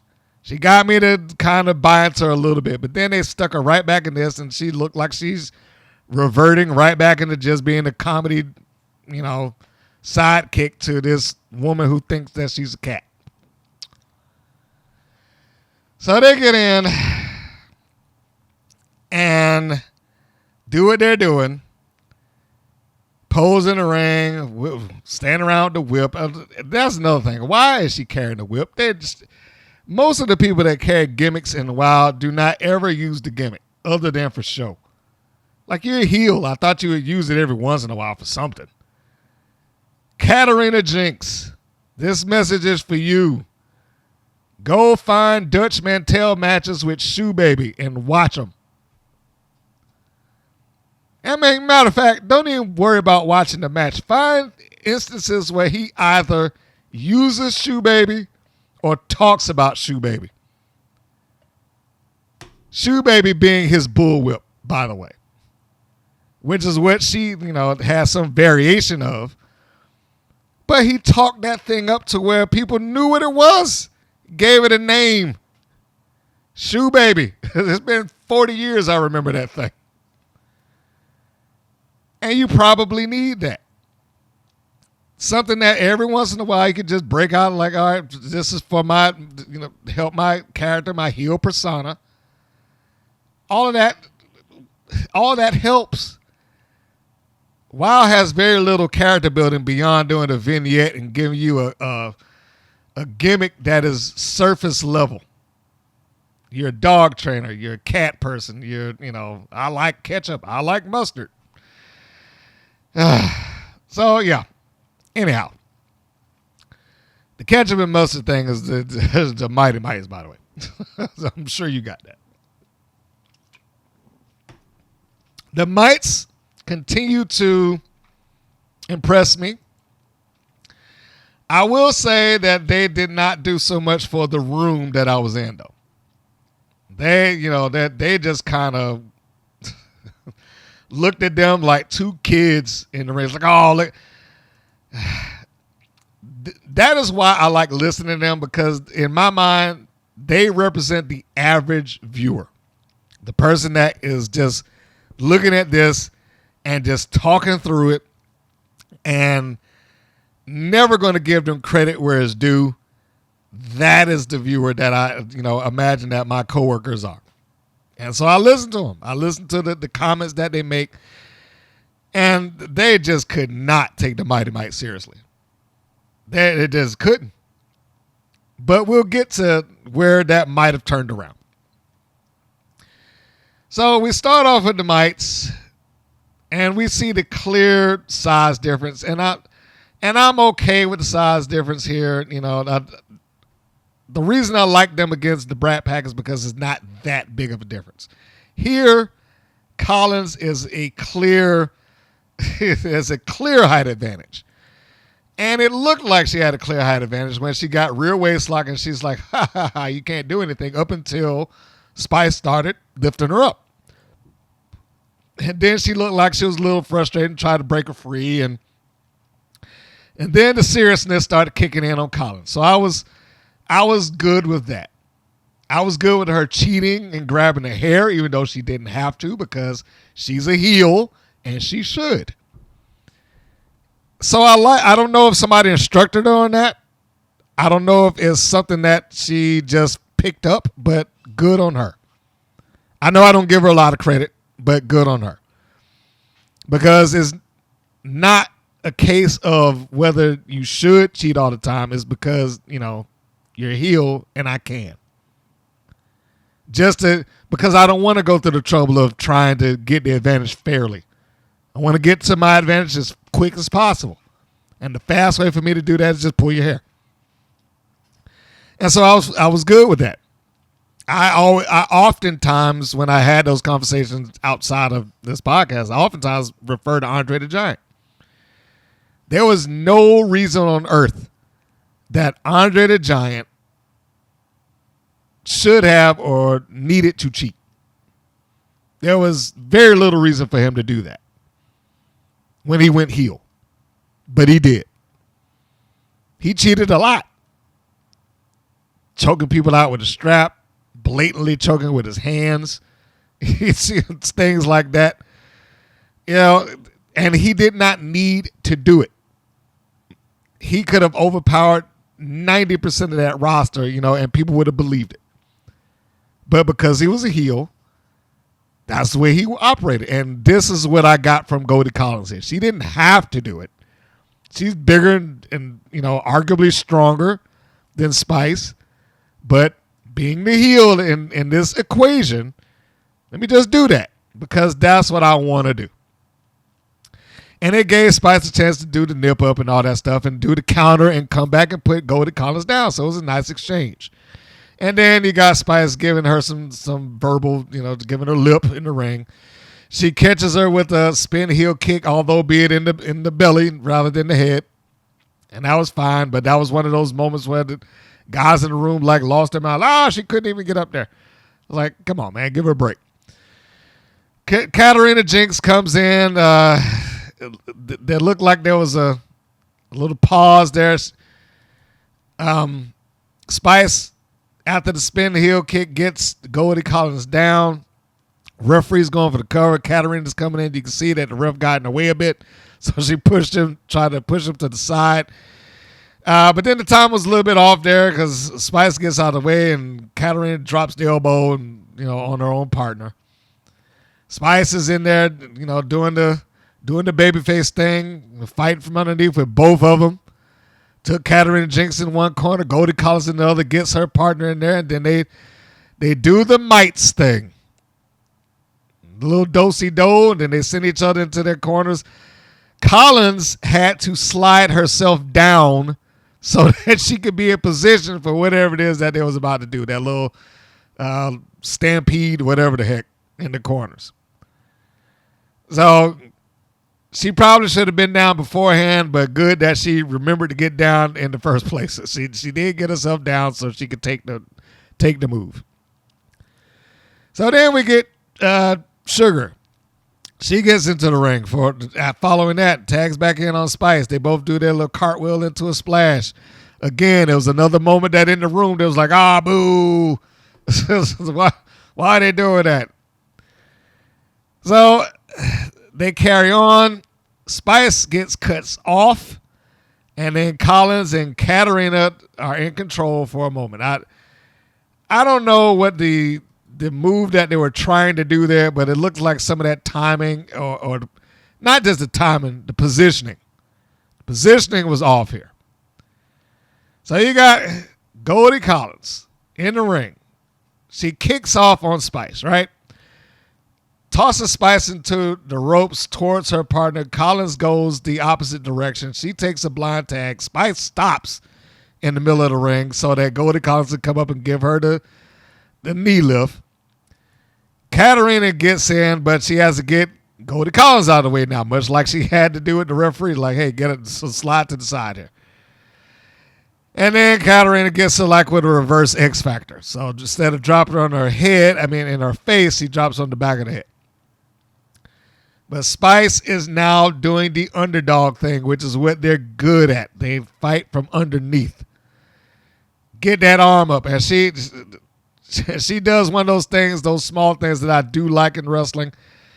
When the babyface, I got to not just shoot the arm up, but I got to shoot it up hard and I got to shoot it up high so that the ref and the people in the building can see that I ain't done yet. I got to make it clear. It was always fun for me to call that with just a side note, Brooklyn Creed, because that was another thing. She used to do that all the time. Make sure she got that shoulder up, got it up high. So that everybody knew that I was fighting and I'm getting up. But anyway, moving on. Collins, I don't know if they weren't taught some other things to do to cheat in the corners. Hair grabbing seems to be an ongoing thing. I would have accepted it a little bit better if Collins had gotten Spice and choked her out in the corner or something like that. But as it was, she just kind of grabbed her hair and yanked her back and forth. And I'm sure that's not comfortable. But I don't know if it would cause you to win a match or help you win a match either. But they got in control, Animal Instinct, and they pretty much showed their dominance in terms of size and power. They kept Spice over there, and they cut her off, make sure that she couldn't get into it and sort of tag until Spice is managing to come back. She has some great facials, too. She looks like she was struggling every which way to try to break free. And it wasn't the hottest tag that I had seen. I don't know if it was just lost in the building. I don't know if it was a case of it wasn't built up enough. But when she got the tag to Sugar, it didn't really do all that much in terms of reaction. She looked great. And I thought that did a great job in making the tag. I just don't think that the audience really cared or gave a crap. So Sugar gets into the ring, and then she comes in, and she's now taking on Katarina Jinx. And she comes in with the high flyer, gets her a couple of shots, hits her with a double cross, which finally drops her. I did like that she didn't just instantaneously walk in and knock Katarina Jinx off her feet. She had to work for it, which the Mighty Might should do. She gets up, she delivers I would say a high knee, but she gets like a knee lift into the guts of Katarina Jinx. Cuts off Collins from getting into the ring, really smooth. And this is where the match turned for the room, when Sugar got into the ring. Following that knee lift, they still kind of was like, oh, what's she stomping around for? Then she goes over and gets that knee lift and cuts Collins off. But then she springboards into a great pinning combination. It was like, holy crap, wow, look at that. You saw a simple wrestling, well, not simple, but a wrestling move won them over. Like, oh, man, look at okay. And it was that moment I was like, wrestling still works. When done right, wrestling still works. All it was, it was, again, I can't say that it was a simple move because it wasn't simple. I'm sure she went through like 2 or 3 turns to get to where she was going with that, but it looked great and it was smooth.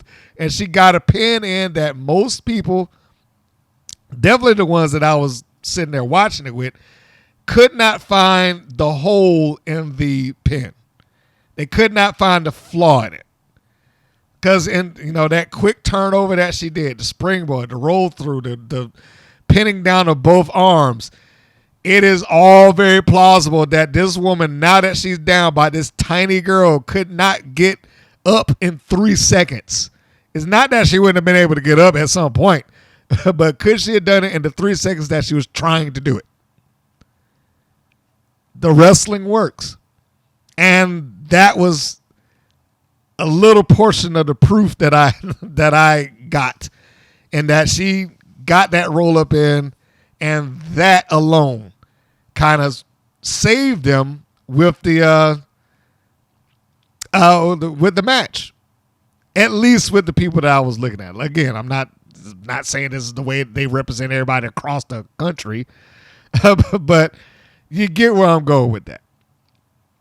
They didn't have to do anything that was over the top or some super high flying thing or anything ridiculous. It was just a match. They kept Animal Instinct relatively basic. I would tend to think that the Mighty Mites are more advanced in terms of their work than Animal Instinct, but they did what they had to do, and then they allowed Animal Instinct to dominate where they needed to dominate. Started off hot with the baby faces. The heels cut it off, and then it just it turned into, all right, here we go. We got this finish coming in, and Sugar delivered the goods, and she did a great job, fantastic job. Back to what I've said about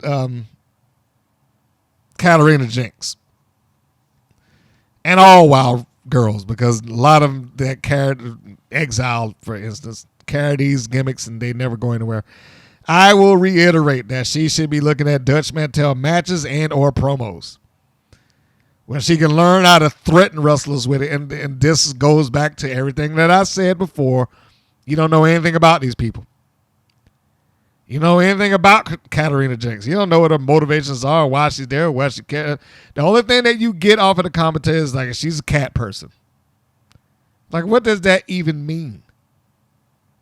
Does she think that she's a cat? Does she like having cats? Does she want to become one? Like, what? We don't know what that means with her. It's just they say something, the character has a costume that reflects it, and that should be enough.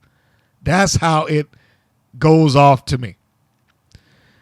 But it would be great if they could actually expand on it. Maybe I would care about Katarina Jinx or Goldie Collins or Top Tier or Ariel Sky or whoever else is there that never gets the chance to utter a word other than just to be there, do the match, and then go in the back and wait their turn to come back out again for the next set of tapings or the next night or whatever.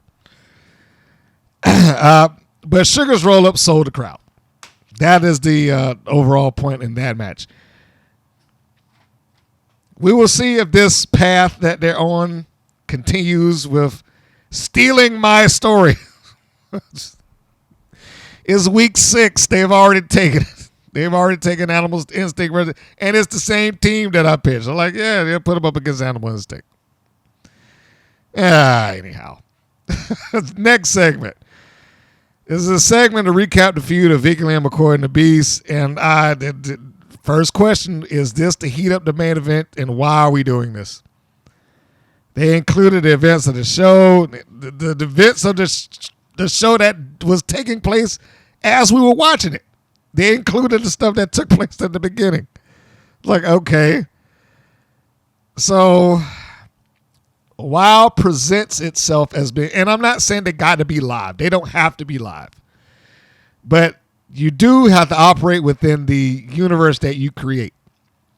So if we're going to present the show as being live, I think we need to stick to that. And having the clips of the matches that took place earlier in the night for this video package, not impossible. I just find it hard to believe that they would have done it. The same thing with the graphic on the screen. Not impossible, but I have a hard time believing that they would have done it. If this was live, would you have actually had that graphic ready to go? If this was live, would you have taken time out? Would you have even had a video package prepared at all? How did you get this? Like the thing that took place in the beginning of the show probably would have been easier rather than them digging through hours of footage to put this thing together so that we can get this done in 30 minutes so we can air during the show that we're currently in. But video package aside, why were we doing this? Why did they turn this 4-on-4 match into an extension of the feud of Vicky Lynn McCoy and the Beast? Because that's basically what it turned into. It just turned into an extension of that match. Like, why is that there? So they do this, and it felt very much the same way as I felt about Top Tier and Ariel Sky and the Mother Truckers. Like, it could have gone in one direction, but they decided to repeat something that they already did. They follow that segment up with the introduction of Fabulous Four. They lead into the ring before the break. And then we go to the ad for next week, which would be the Brat Pack versus Jay Boogie and Steffi Slays. And I wrote my next note, the same thing I said about the Mighty Mice Animal Instinct. It's like, okay, are they doing my angle? This is close so far. Now we got the Brat Pack versus Jay Boogie and Steffi Slays. The only thing that they need out of that match is like, God, please don't let the Brat Pack lose. The Brat Pack should not be losing this match. Oh yeah, and by the way, Zentara, yes, I am the president of Lil J Boogie's fan club now. No, not. No. She's going to have to do a lot to make me the president of her fan club. And I know you were kidding. I know you was kidding when you wrote that.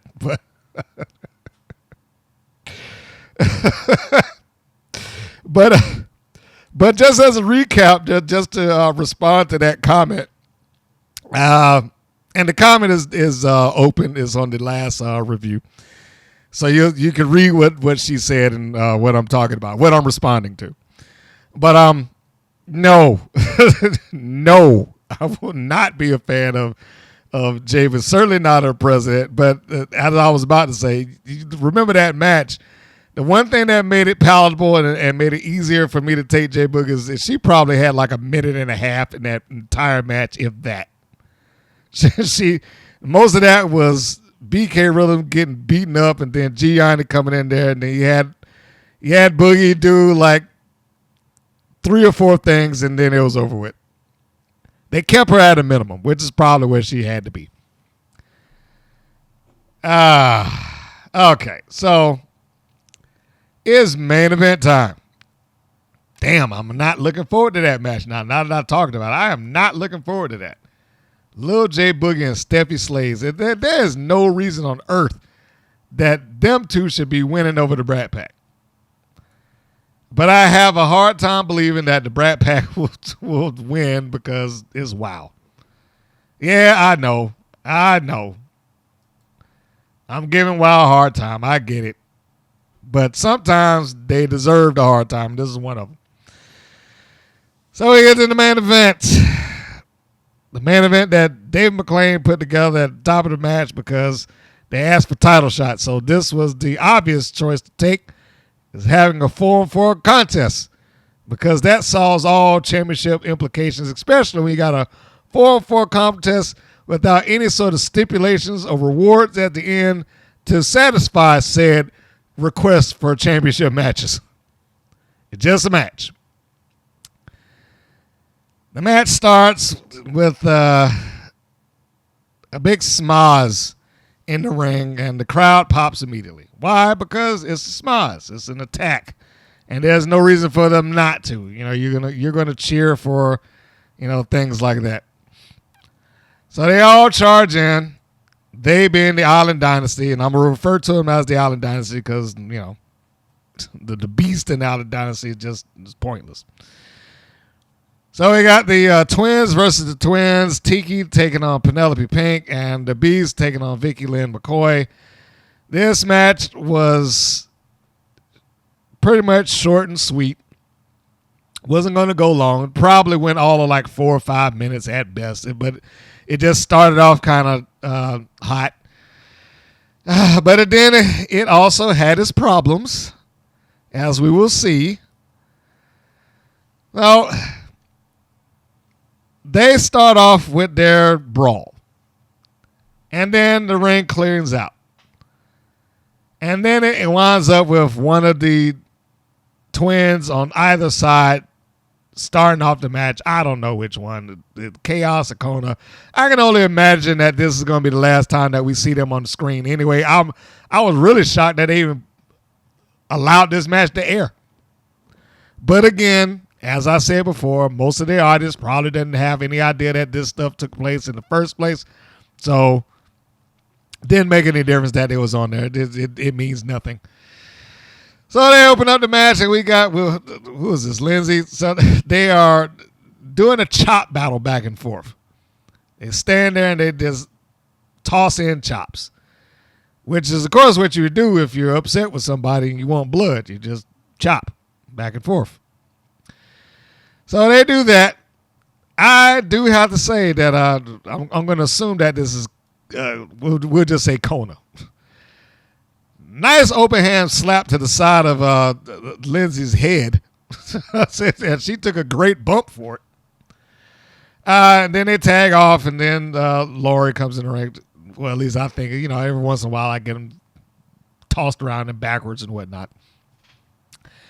So the Twins are still taking on the Twins. It's still the Tonga Twins versus the Miami Sweet Heat. They have not had enough of this nonsense yet. if there's any good thing that will come from the departure, whether that's firing or quit of the Tonga Twins, is that I will not have to sit through another Tonga Twins Miami Sweet Heat combination match of any goddamn sort. I'm tired of this match. That feud is not some sort of money drawn feud. I'm sorry, it's not. It never has been, and is not gonna be. They had their one shot at drawing ratings with that. That was a year ago. In fairness to all parties involved, I think they were the main, if I remember correctly, they were probably the main event of the highest rated show that I have notes on. Somewhere close to, where were they? They were like half a million views, I think. Something like that. Matter of fact, let's take a trip down memory lane here. Oh, God, not that one. See, they go all the way back to episode 50, and they lost viewers. I'm looking at my notes right now. They lost viewers. They lost like 153,000 viewers for that match, and they kept doing it. But let's since we're in the mode of doing research, let's look through here a little bit. There's another one, Tonga Twins on October 8th. Tonga Twins versus Miami Sweet Heat. Lost 7,000 viewers from the previous week. Tonga Twins versus Miami Sweet Heat, October 22nd. Lost 57,000 viewers from the previous week. The match was good like once or twice, but after that, it became ratings poison. Every time they got up on the ring, every time they had that match, I should say, before WrestleNomics cut it off, they were losing viewers with this. So they clearly were not a good enough draw to make people care. And you didn't know anything about either team. You didn't get any concept that this was some sort of rivalry that you should care about. Rivalries work when presented as such and looked at as there's something tangible on the line. And I don't mean just championship belts either. Like, I want to get even, that type of thing. Jeannie Buss can appreciate this, or at least she should be able to appreciate it. Magic and Bird. That was a rivalry. So much to the point that it elevated the entire NBA for a period of time. They had a video game just called Bird and Johnson. Just one-on-one between the two of them because of that rivalry. The rivalry between these two teams probably could have been better, but Wild dropped the ball on that. You never heard either one speak about the other. All you knew is that we want the titles. We want a title shot. That's it. Nothing about I want to get even with nothing. None of that. And then they underperform on, all right, it's going to be a no-holds-barred whatever match. And it would be the cleanest, most organized, and neatest hardcore match you'd ever seen in your life. I know I'm getting off because this combination of matches has driven me up the wall for over a year now, and I know we're not going to see it again, at least not in the near future. And given the message that was sent, probably not ever. But the point here being is that I cannot deal with another one of these. I'm glad I don't have to deal with it. And let's just retire the Island Dynasty now. The Fabulous Four needs to find something else to do, and it doesn't need to be revolved around the championships. Penelope Pink can keep on carrying on that she wants it, but they don't need to keep coming back to this. So Tiki gets in the ring with Penelope Pink. Penelope Pink looks great. Tiki is getting better. And part of that, I think, is because of her presentation. She no longer comes off as the aw shucks underdog. I'm just trying my best anymore. You know, she doesn't really come across as that like she did. She looks, functions, and wrestles a little bit more competently rather than I am the weak link of this entire deal. So she is wrestling and seemingly on par with Penelope Pink. She gets her with a 619 or whatever they called her particular area code. And then the Miami Sweet Heat got to rush in and save the day. I guess they felt like Penelope Pink was going to kick out. And here's the part of the match that I like seriously questioned. So Miami Sweet Heat get in, stop the pin, which brings in the Tonga Twins to stop them. And then they get into a fight. And then Miami Sweet Heat sends them out into the ropes. Looks like one of the Tonga Twins is about to crush the other one's ribs the way that she came down. I'm sure, fortunately for them, they didn't do it. Then the Miami Sweet Heat rush out and they do a double dive off into the Tonga Twins who are waiting on the floor, and not goddamn 5 seconds later, the Tonga Twins are right back up, suplex both of them onto guardrails, and then somehow magically collapse right back on the floor. Sorry, I didn't mean to cuss.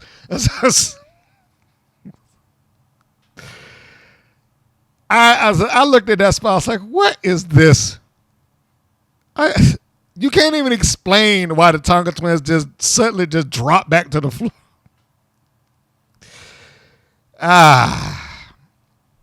So they do that. Now, we know the reasons behind this is clearly so they can just clear out the ring and Vicky Lynn McCoy and the Beast can have their moment, because apparently that's what this entire match was about. It's about the Beast and Vicky Lynn McCoy.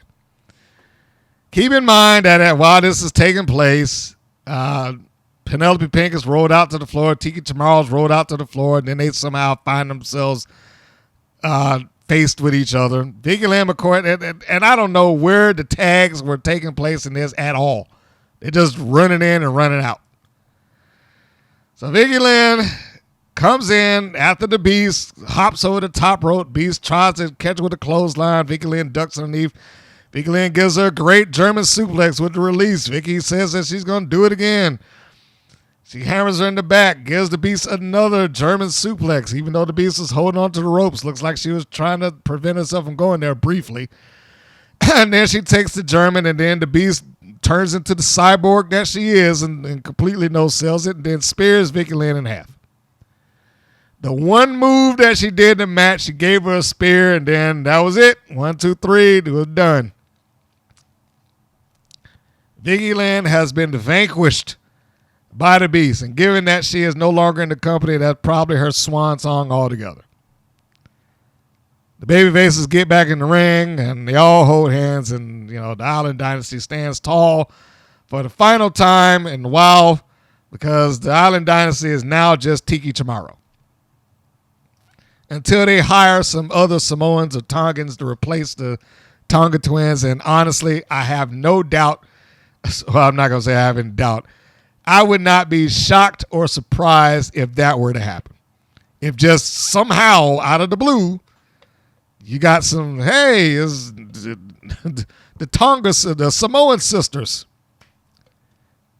It wouldn't shock me. I'm fully honest about that. It would not shock me in the least if they did it. So that was it.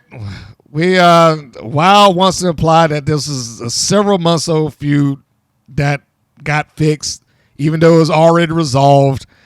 I don't know how I feel about this entire match. It was good action, but it felt rushed and pointless. Like, why is this happening? Why is this taking place? So that basically seems to be the running theme of this entire episode, in my opinion, is we've got matches, and then we have to try to shoestring it together somehow with some past tense storyline that doesn't really apply to now, or the match is just a match for no real reason other than to have it. Mighty Mites and Animal Instinct were entertaining match for me. I mean, most of the matches here were entertaining.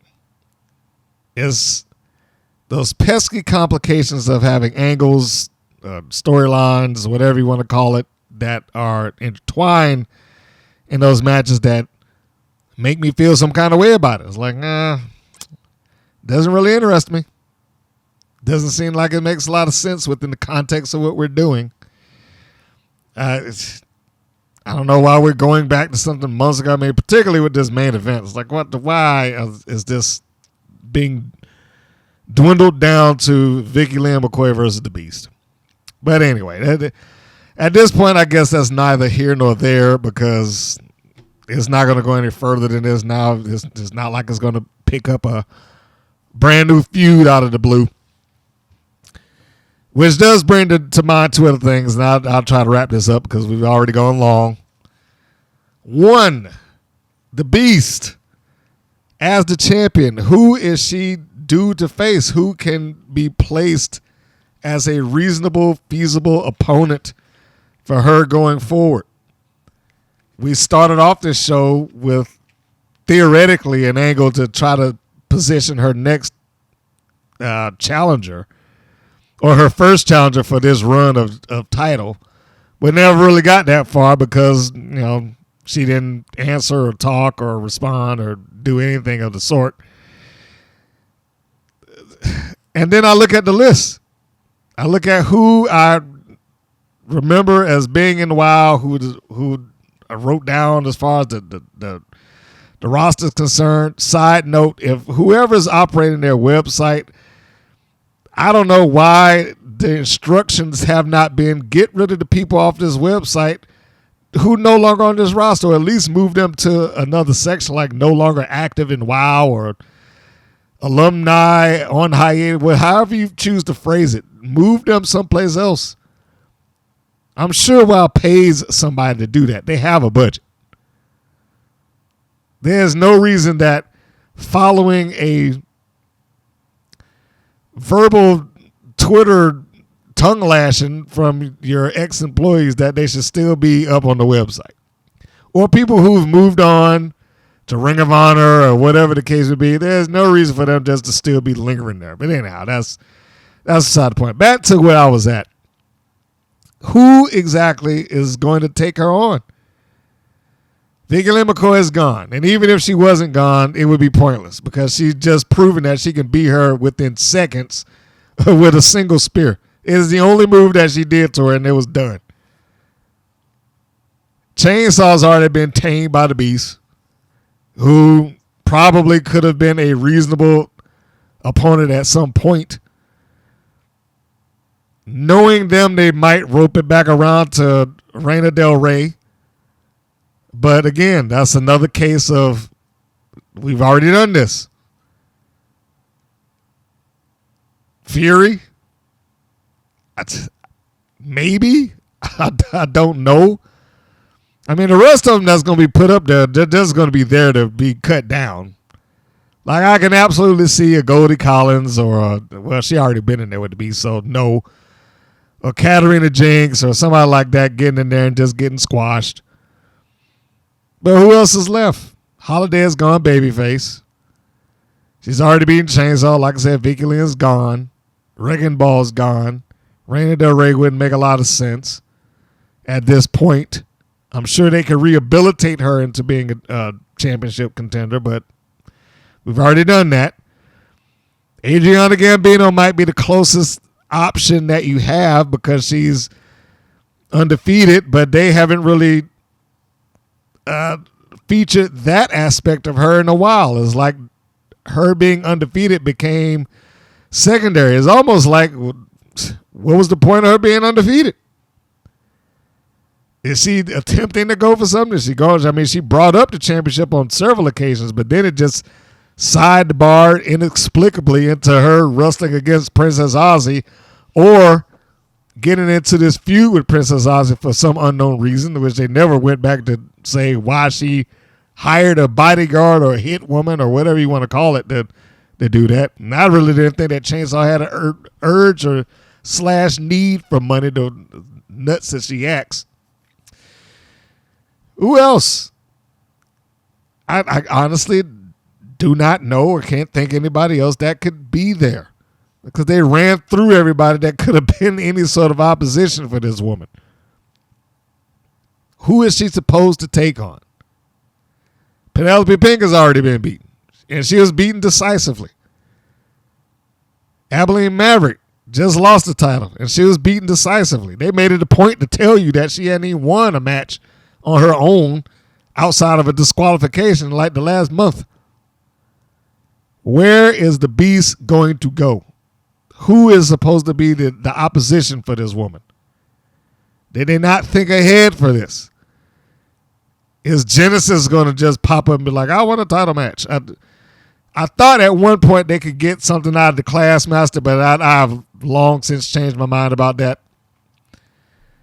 I think that she's, when I see the Classmaster, it's like I think that she's perfectly fine just doing a couple of matches and being funny and having some comedy in there, and then she's fine.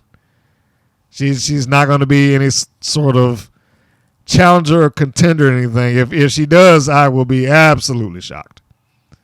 But I don't know. I look at this roster, maybe Jesse Jones.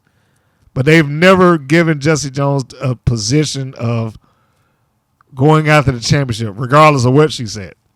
Every time she's even mentioned the championship, it's like Dave McClain suddenly decides to put some roadblock in her way. It's like, yeah, you can get a title shot if you do this. Oh, yeah, well, it's fine. Yeah, so y'all had to wrestle without shoes on, which was actually a thing a couple of months ago. And then, no, you don't need a rematch. You just have to be prepared. It was good. It was good, clean, innocent fun that they stole your boots. Anyhow. So, that was just a little sidebar there. I was like, all right, it's fine that she got the championship back, but are they prepared for her to have a run as the champion? Doesn't feel that way. Which then goes into the hopefully the final thing. And I need to put this up on the community tab on our channel and see what you guys think about it. Because I don't think I have enough time to really go in full depth, but is David McClain an asset or a detriment to WoW? That is the question. I ask that not because McClain knows what he wants out of WoW. I think that's obvious. He has his vision for what it should be. WoW would not exist without a David McClain and a Genie Bus, but David McClain. I mean, he had to talk her into giving him the money some kind of way. But is he still an asset to that company? On camera. Not behind the scenes, on camera. Is he still an asset to that? Do wrestling fans or viewers, I don't even know if I should say wrestling fans, do viewers of WoW take him as an authoritative figure? Somebody that should be watched and respected. Do they trust his opinions? Or does he continue to do things like what he did, where he just, I'm going to go into the ring and I'm going to talk to these people and I will just take over the segment? That's where it becomes like, okay, I'm starting to feel like he's a detriment, because more often than not, recently, and it might be in small increments, but he does it, he takes the segment over. Whereas, let's use the contract signing, for example. Not a last ditch effort, but a last effort before the championship match. The last thing to try to sell me as a viewer on wanting to see Abilene Maverick take on the Beast generally would be Abilene getting on the microphone and telling her what she's going to do and how she's going to survive, and you'll never get a match, or whatever she wants to say and how she wants to phrase it. And then the Beast would be able to return her verbal volley in kind. And hopefully, if they are cunning linguists or able to be reasonable wordsmith on camera, it would make you feel like, you know what, I want to watch this match. Let me see what they're going to do. But that didn't happen. What happened was he stood there with the microphone, he had him sign, and he did all the talking for him, which is somewhat what happened here at the beginning of the show. has the beast, and granted, he did put the microphone in front of her face, but once the heels got into the ring, it just became, I will answer for you. That doesn't help the beast at all. It doesn't help the beast get over. It doesn't help the beast become the personality that she could be for people to want to see her get better or retain the championship or, survive as the top dog of WoW, whatever the case be. She doesn't get the opportunity. And I don't even want to say that she can't. I'm going to say she didn't even get the opportunity to say anything about winning the championship, taking on whoever she wants to take on. I mean, she does the normal beast stuff. She stands there imposingly and stares with intensity towards whomever may be viewed as the threat. But she didn't get to say a word. And I know, believe it or not, the words count. The ability to get there and be able to say something on the mic that would drive your interest up works. Sometimes it is just the wit. Sometimes it's the delivery. Sometimes it's the intensity behind it, even if the words don't make sense. But you got to be able to do that. I mean, you can take a real world example. Just look at Drake and Kendrick Lamar. Look at that. Nobody came to blows. It was two people. Well, I mean, Kendrick could pretty much destroyed Drake after a while. But you get what I'm saying. It was two people who verbally shot back and forth with each other. And it was done in such a way that it became entertaining for people all around them. Now that was, of course, that's a couple of weeks back, but still the same rules apply. Sometimes, the verbiage helps. A little bit of that can go a long way. But I will put that up there. I'm sure I could go further into it, but that is a legit question I have. His presence on screen. Sometimes he's the figure of authority, and I can tell people that you're not coming to ringside because I ban you, and then other times he can't stop anything. Like at the beginning of this show. He banned Top Tier when they was up against Ariel Sky, but he had no ability to stop the Fabulous Four from coming out there. Either he's the guy who has authority in that place or he doesn't. He, on a regular basis, sits there at ringside and watches people cheat. And then let them do it until he decides not to let them do it. Which is why I say he probably doesn't need to be in the commentating booth, because over time that will ring in people's minds that, now wait a minute, isn't he in charge? Why did he let this happen? And that might be another reason why he doesn't want the wrestling crowd to be in there, because they probably would have picked that apart by now. But in any case, yeah, I will make sure that I put that up there somewhere. So in closing, we are going to get the preview for the next episode. So if this is where you want to skip it and not know anything, here you go. So let's get into the read or the preview of the next episode. This is labeled Season 2, Episode 40, which is going to be episode 240 for me, 92 chronologically. And the title they're giving it is Dangerous Divas. Following the Brat Pack's vicious turn. Oh, come on. I can't even make it three words in this thing. Vicious attack. Vicious turn on. Are you kidding me? Barely got touched with that boombox. Anyhow, let me stop. All right, so let me start and read this over. Following the Brat Pack's vicious turn on one of their own, Little J Boogie, Steffi Slays teams up with Little J. God damn, I can't stand his name. It's hard to even read it. Helps Little J Boogie stand with their bullies in the ring. At the parting ways of the world's greatest attorney, Sofia Lopez, the Las Banditas set out on their own by battling the persistent duo of Chantella, Chella, and Holiday, who have been making their way through WoW's roster at an unexpected power team, I guess.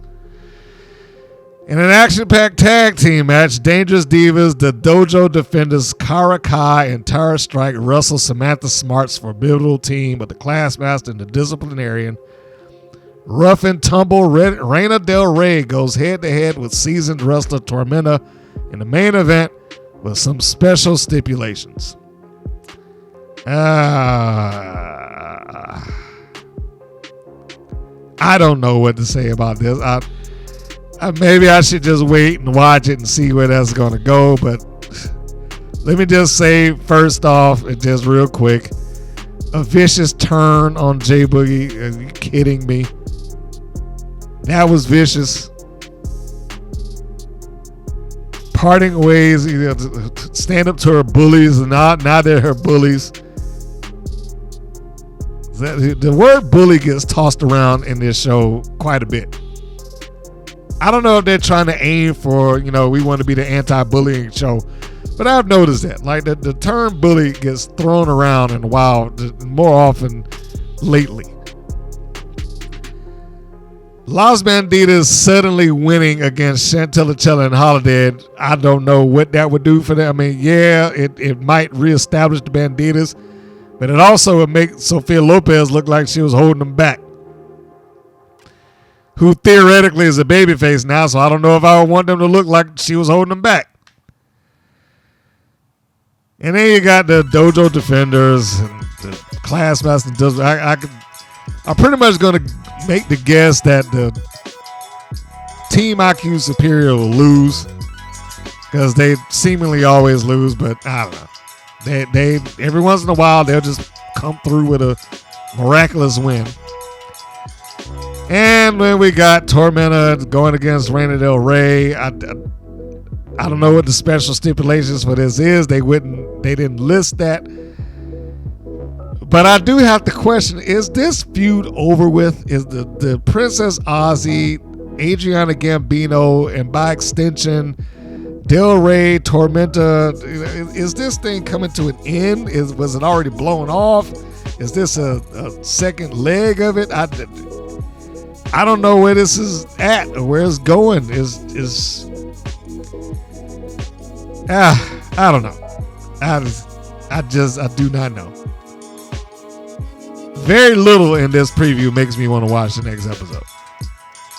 Very little. But I will see the next episode and then we'll know.